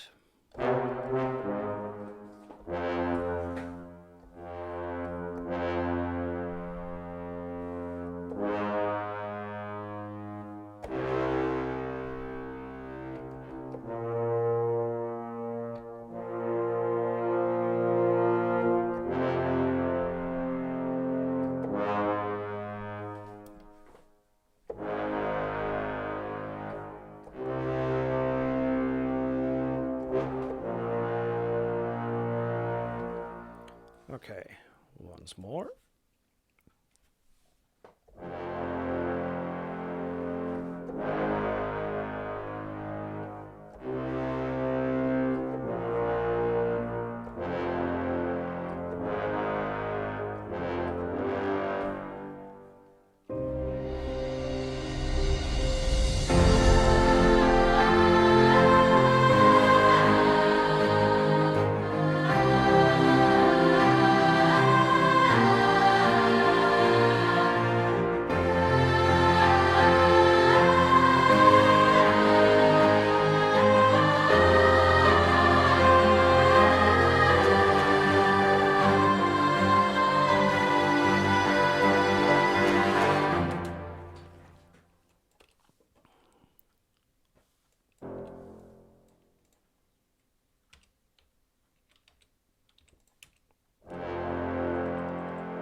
That's nice. And I think we need to adjust a little bit the timing here. So let's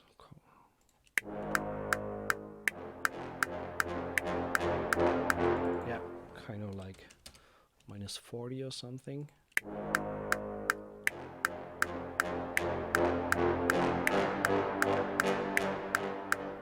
Sounds good.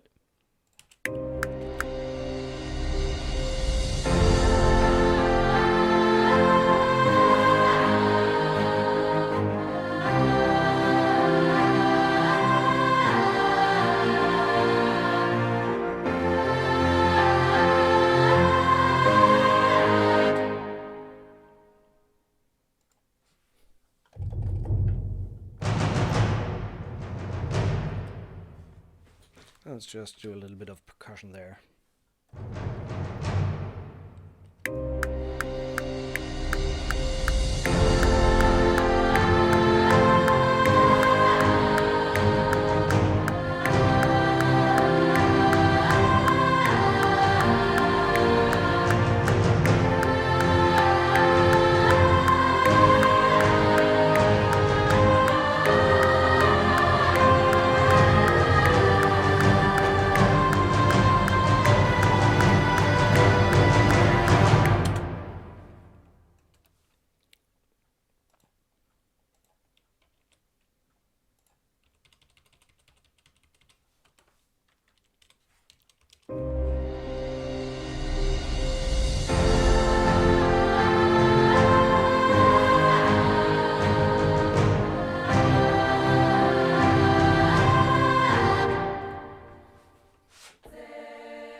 So let's duplicate this again.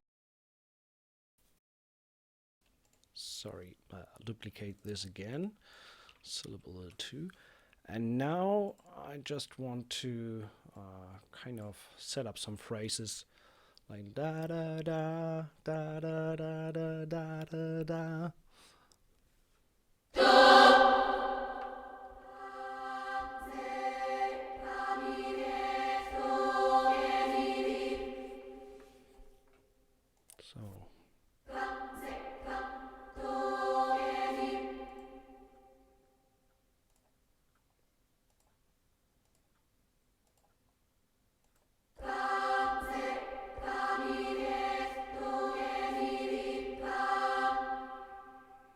So let's delete this one and let's delete this one.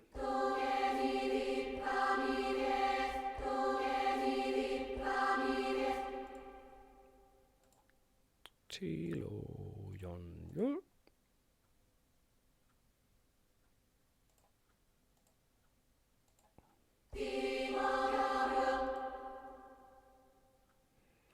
Quarter notes, please.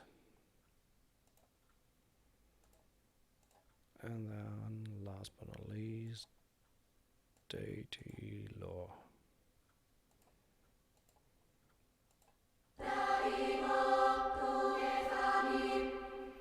Okay, so this should be enough to work with.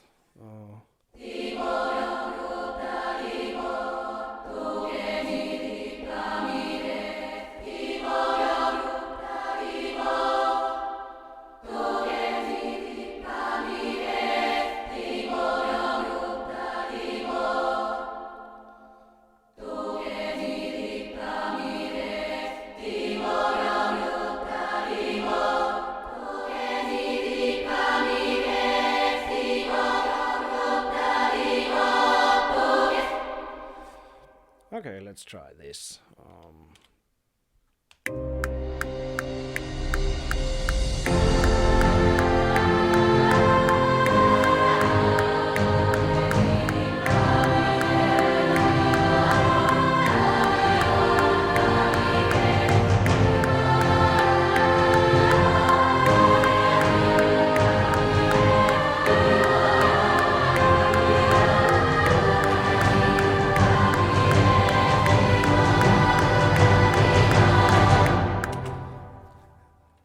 getting a little bit crowded there, so we need to make up for that and check the arrangement a little bit. First things first, we need to start on the first syllable here, which is G minus 1. Okay, let's check the choir on its own.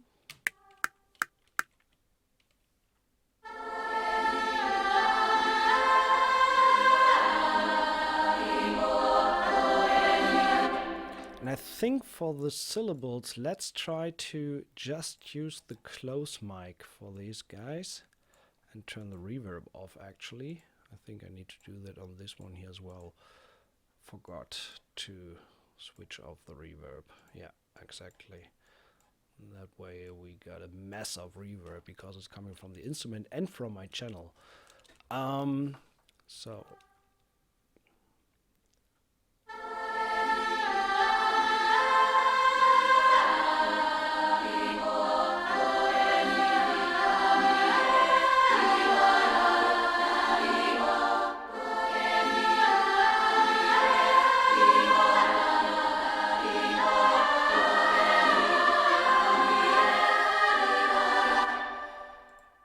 I think overall, let's do something with it.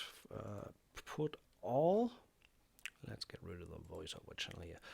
Let's put all the Rhodopes into their own group. Yeah, add group channel. Rhodope.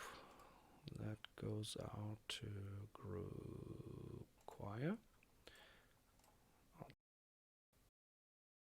Okay, now we have all the Rhodopes here, and let's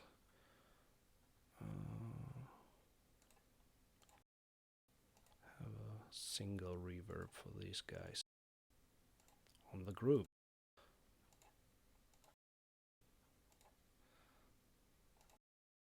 So this goes to the choir reverb. And now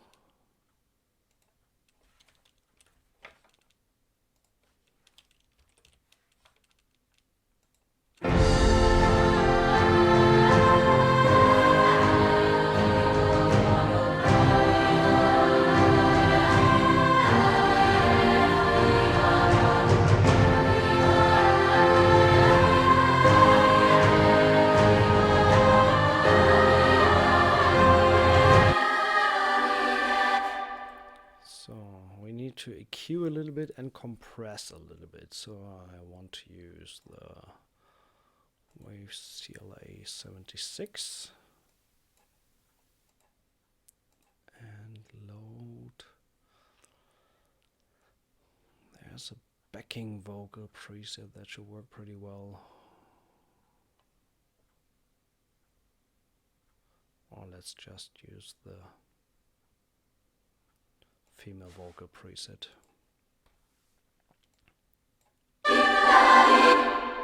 Ouch.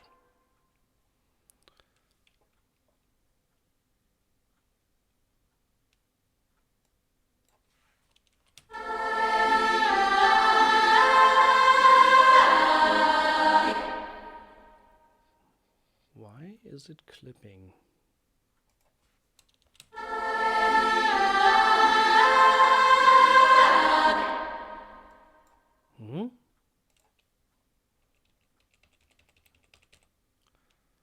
So let's turn down my volume a little bit here.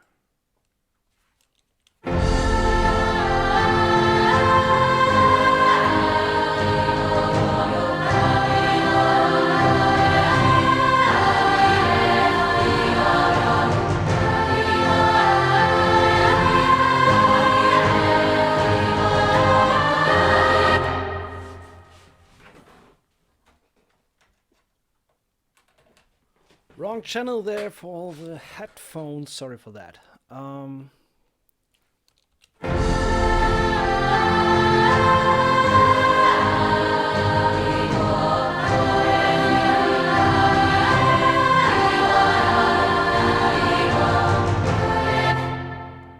So,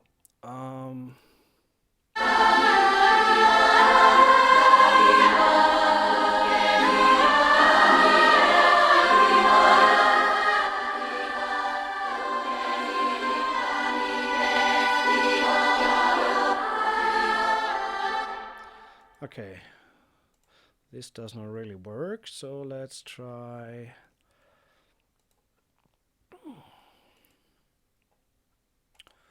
Fab Filter.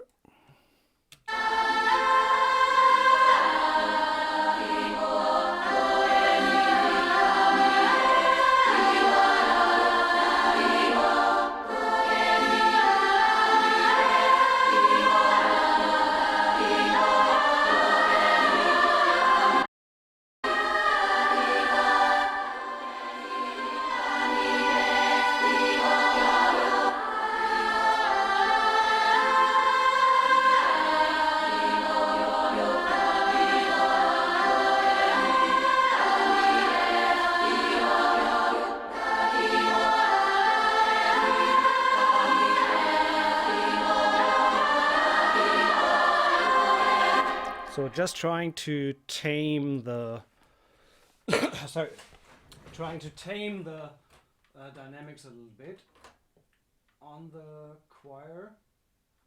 And so now we're going to use a little bit of EQ as well.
Okay, let's see how this works in context and if it's a little bit more within the mix.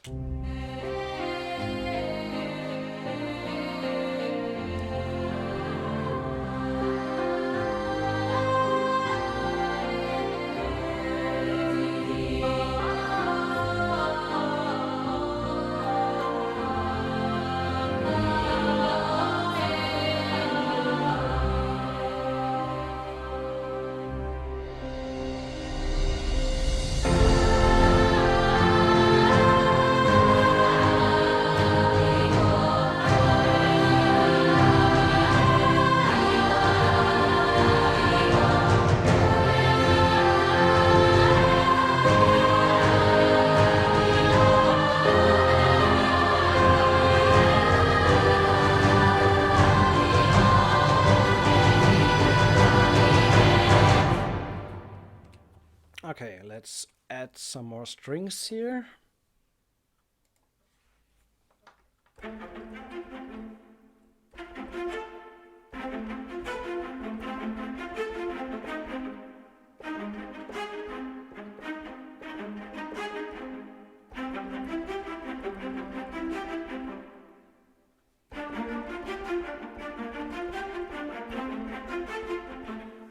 think that should work pretty well.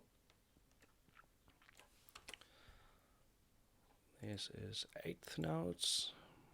Let's play something in. We got the chords here on top in case I forget it. Just want to have some middle voice here from the violas.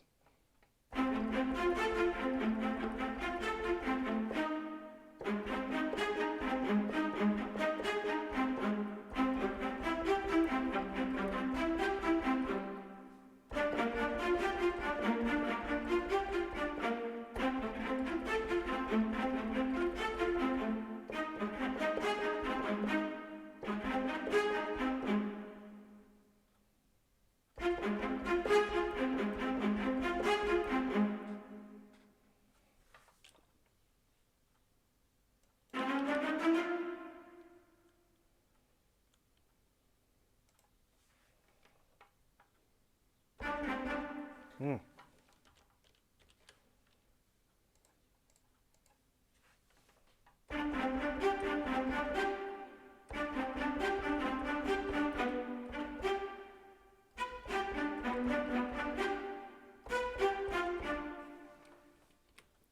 let's see how that sounds together.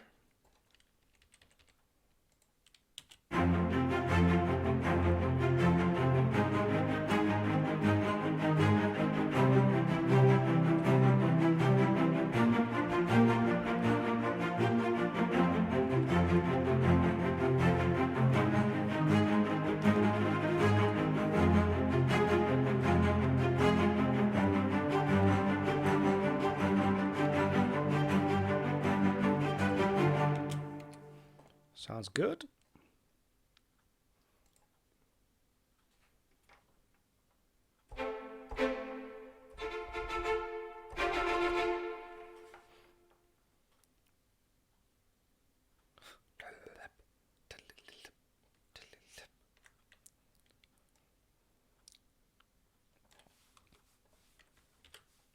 Okay, let's see. Let's try 16th notes that are shorter.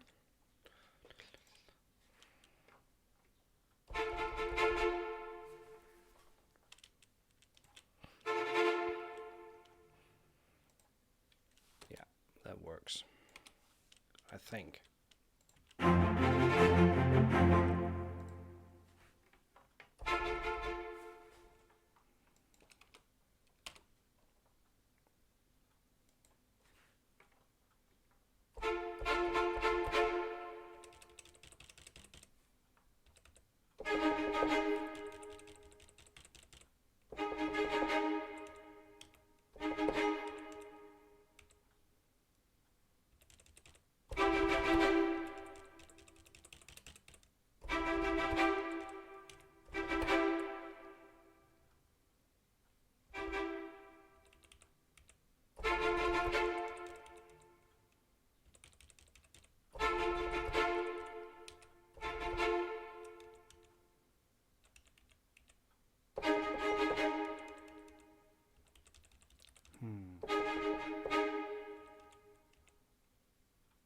I think I messed something up there.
Okay, let's see how that works.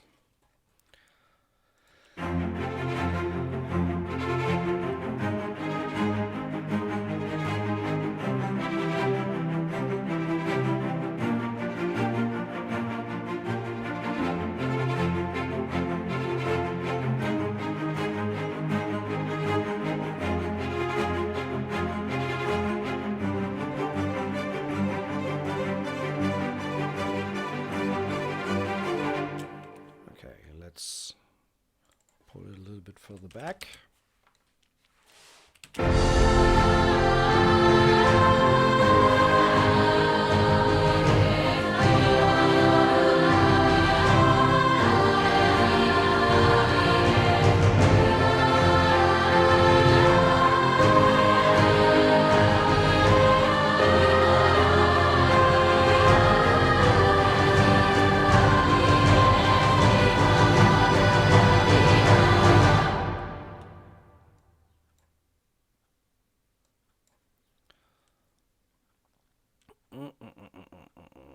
Monster. So.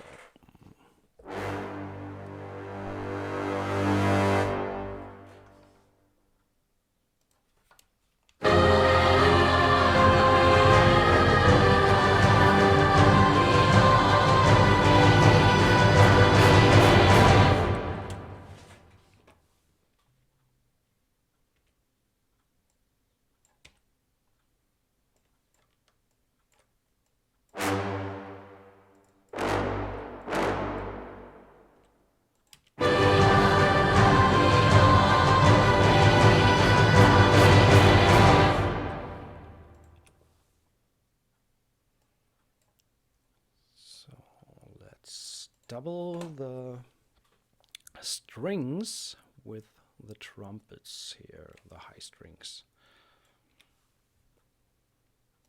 So we got 16th notes.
Overall, the volume, we turn that a little bit up.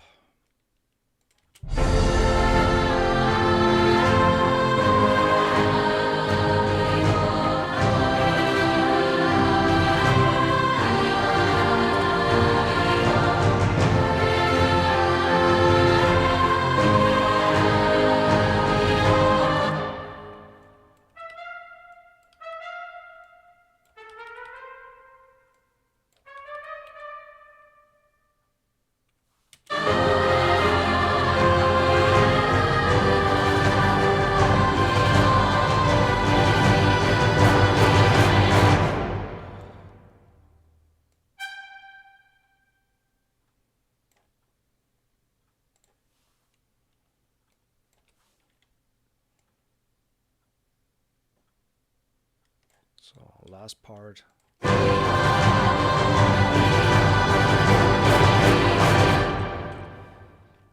That sounds pretty nice. So let's just check again the brass for that B part.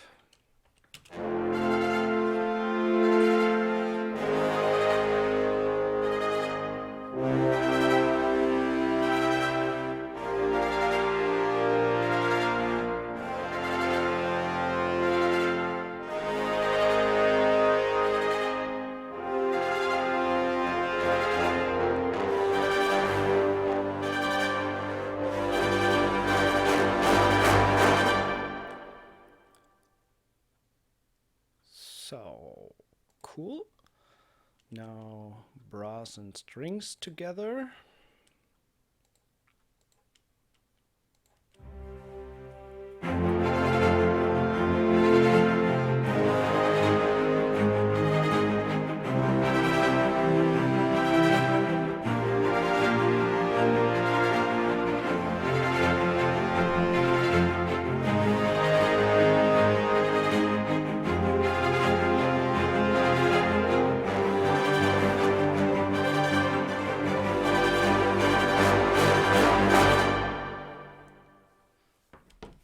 So, very cool. Let's give it a run for the whole thing that we got so far. So you have the the chords on top here, in case you're interested. And I mean, obviously, mainly it's all about the choir. So let's see how that sounds in context.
Nice.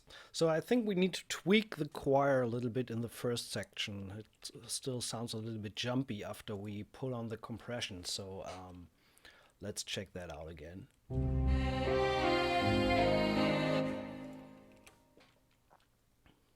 I think let's re-trigger the syllable here.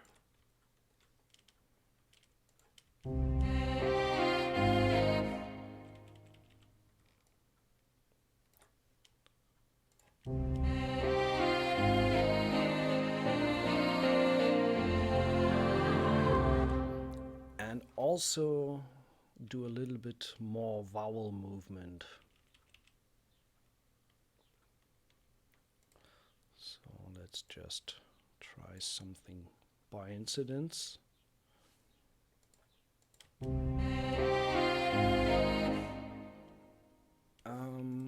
Let's bring up the panel here again.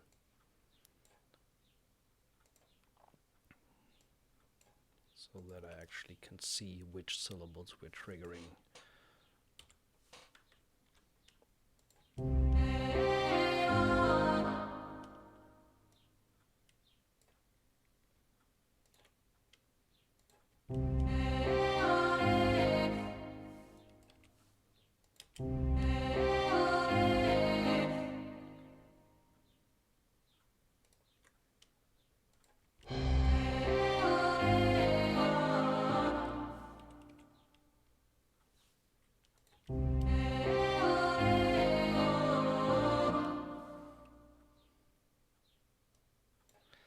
think we do it the other way around.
I think that's better.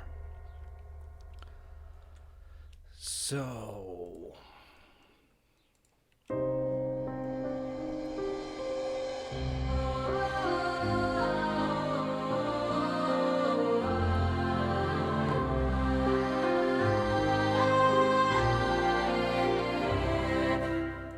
now let's check these two again and see if we can enhance that a little bit.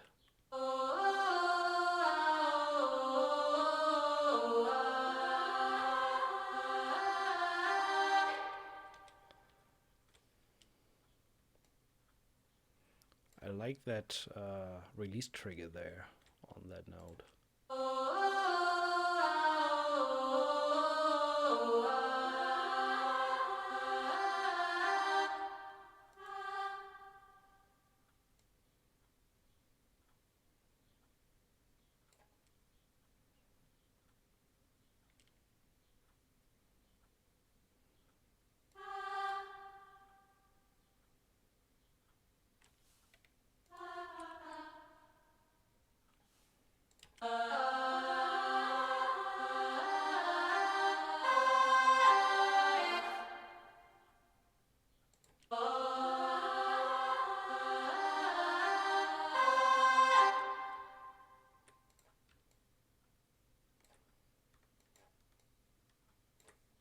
Let's try that.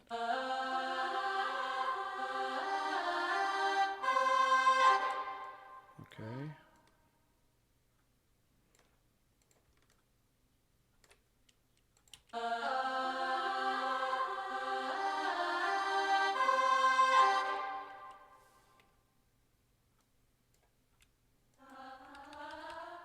And actually, let's do legato here.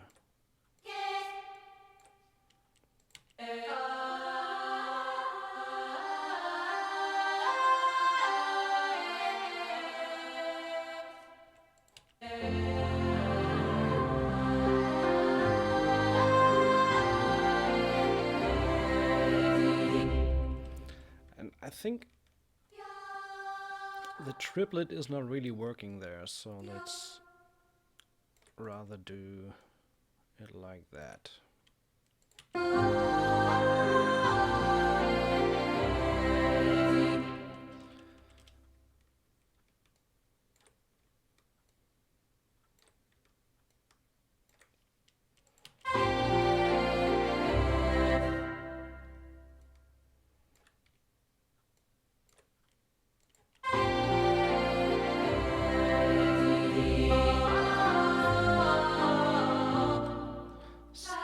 Same again here, re-trigger that syllable.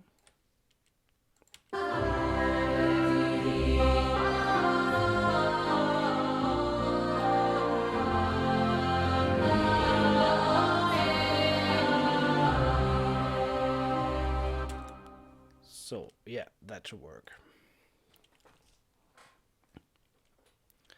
And maybe just support a little bit the melody with the flutes here.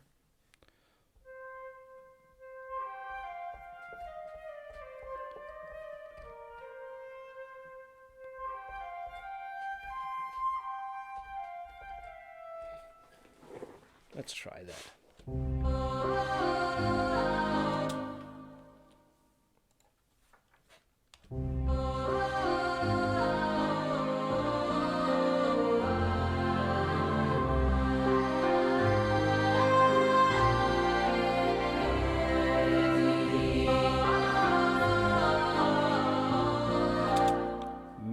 that up.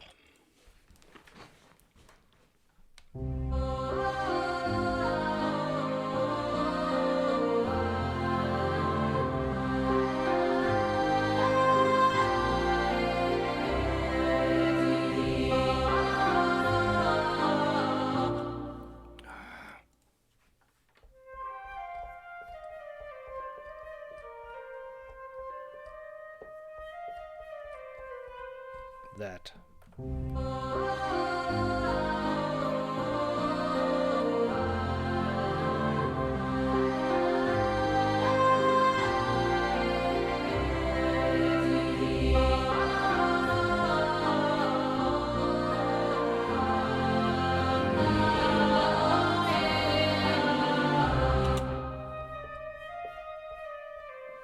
Okay, last time, hopefully.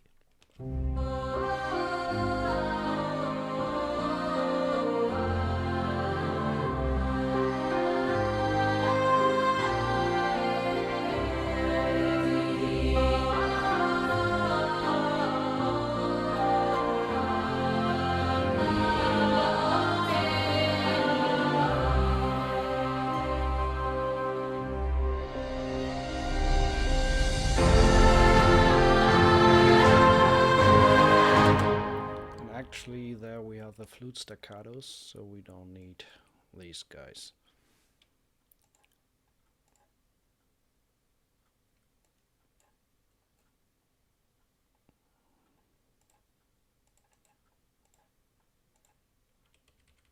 Quantize that a little bit and see how that sounds together with a choir in solo.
Okay.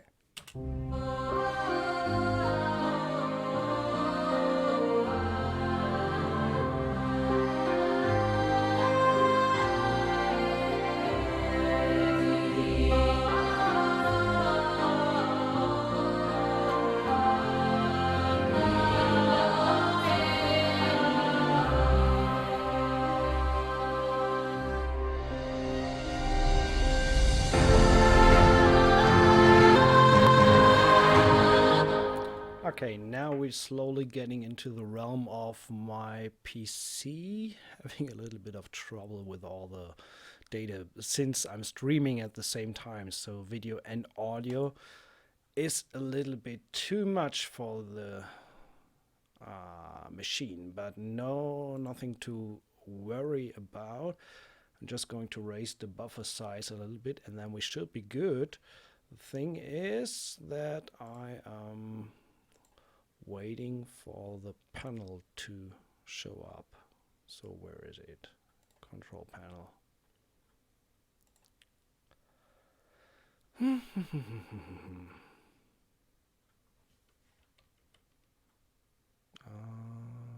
Not there at the moment, so it takes its time.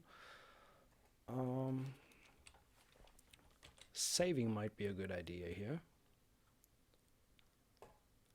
So, still panel doesn't show up.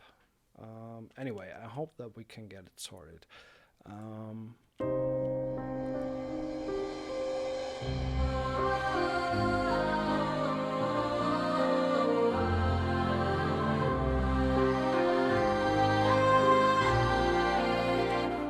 Okay, there we go.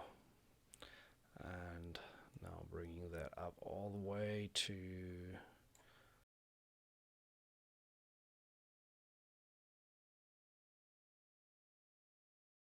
2024.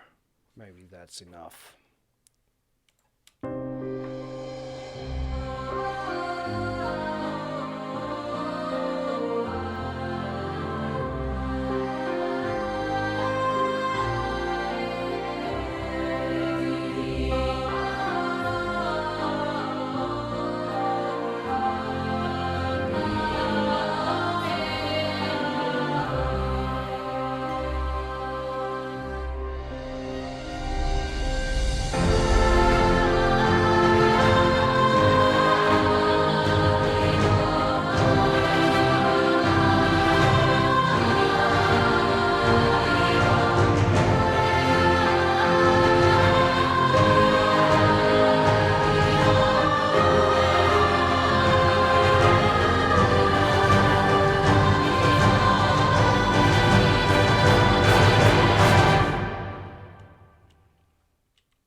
Just copy that stuff over and repeat the signal. So I'm a little bit lazy here now.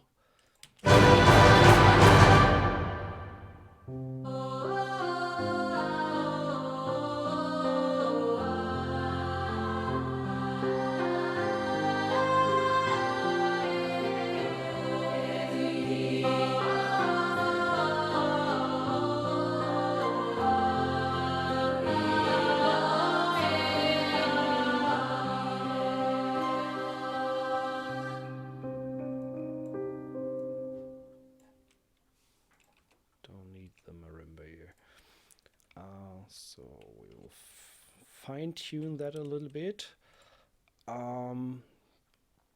Let's check overall again the choir with just the piano.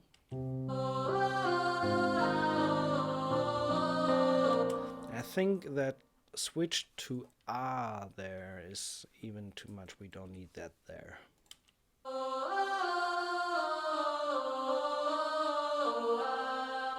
That's better.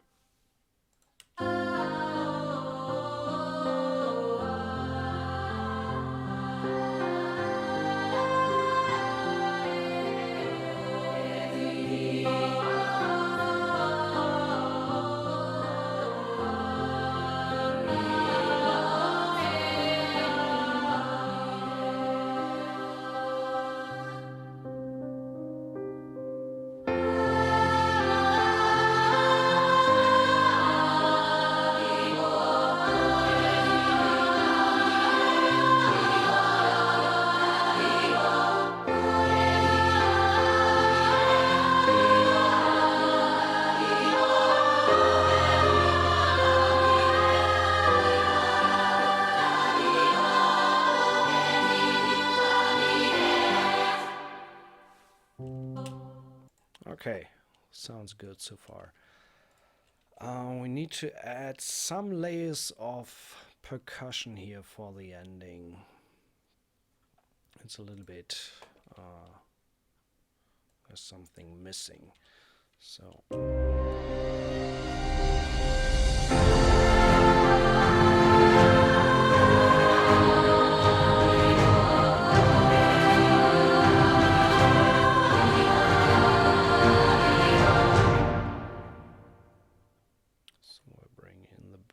Drum again with a roll.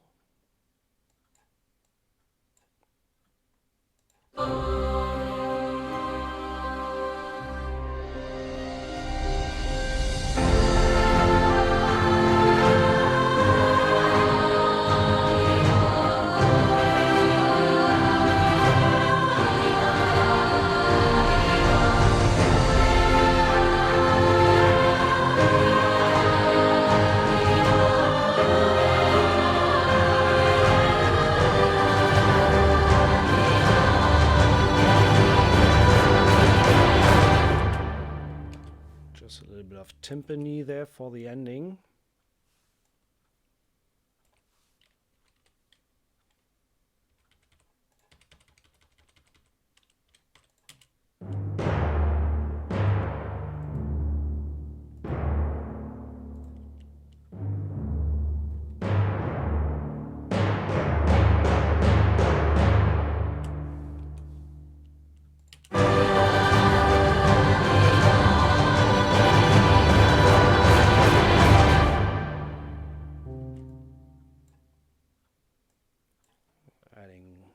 something of a low boom down here.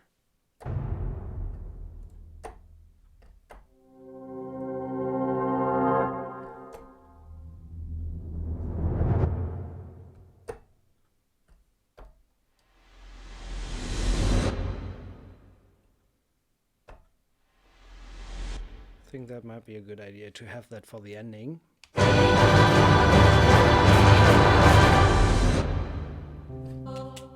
now I just need to make sure it ends on the beat there, on the 57.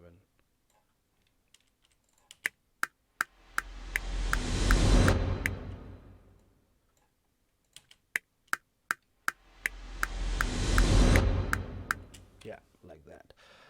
And then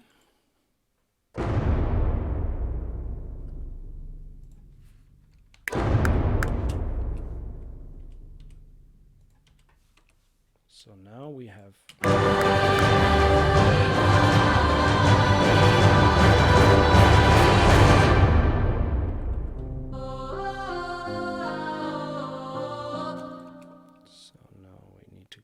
of the A again and need to come in a little bit softer than in the first run.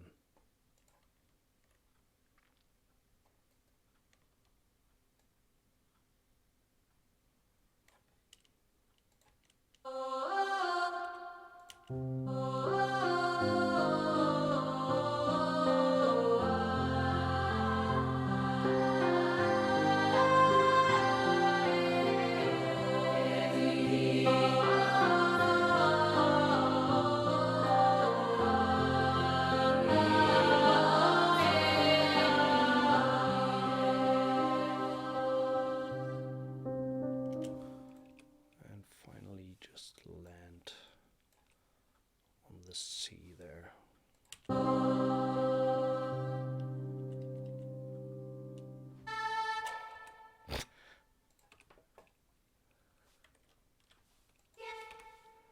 So, and with this we got close to 2 minutes of music here, and then let's just see if we're missing something.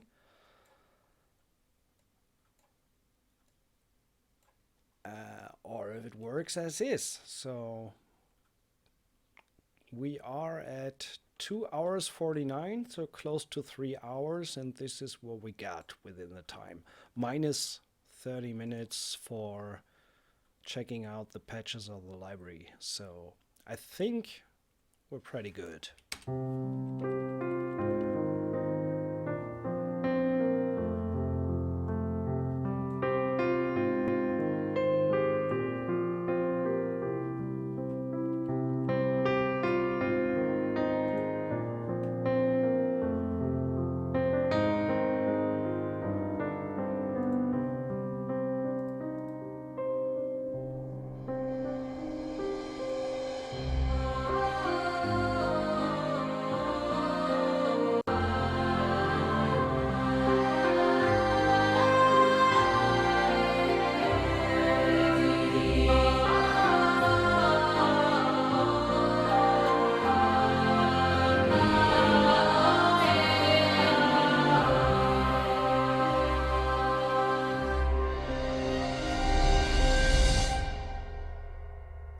Actually, the flute legato here is a little bit lagging, so let's move that a little bit forward.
Nice. I think we can keep it like that. So overall, Rhodope is pretty dope. Sorry for the pun. No, it's really a great improvement in regards to the first release, which was already pretty good. And I really like what they did here. And yeah, what can I say? Thanks for watching and joining the stream. I'll make sure to put that up to YouTube as well for anyone who wants to follow along later on. And yeah, next stream will be tomorrow evening with East West Composer Cloud and Play. Thanks for watching, and check out one more the cue for today that we did with Strezov Samplings Rhodope 2. See you tomorrow, hopefully.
Okay, there's one question, so I would love to know what kind of EQ adjustments do you usually do on these kind of tracks. Everything is pretty much out of the box, to be honest. So besides the EQing that we did on the choir itself to make it sit a little bit better in the mix,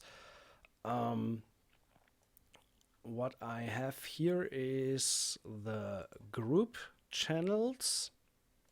So let's bring these up.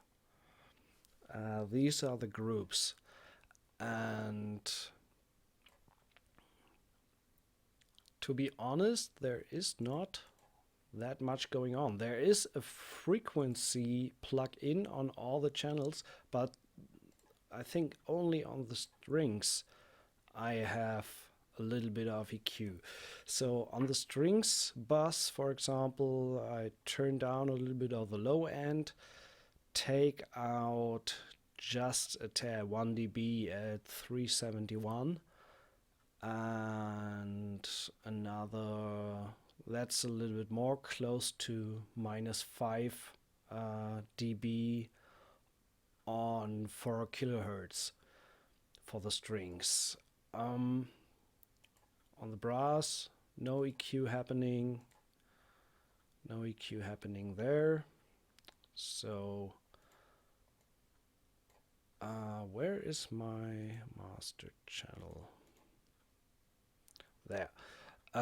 Every group has virtual mix rack, and I do another little dip here on 400 on the strings. Everything is running through the console collection from Slate.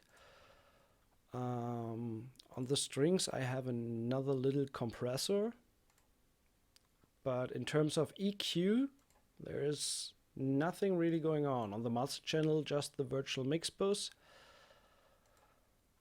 Then SSL compressor to glue everything together a little bit. Another instance here, VBC Rec. This actually doing not doing anything. It's just turned on, and it's kind of a sound betterer. And then I just got the Steinberg maximizer at the end of the chain to give it a little bit of volume. And other than that, there is not much going on in terms of EQ. And I strongly believe that it's more efficient to kind of EQ in the arrangement. So when there's too much muddiness going on in the low end, then it might rather be a problem of having too many instruments there instead of instruments fighting for the frequency. So when for example here with a brass and the percussion in the end,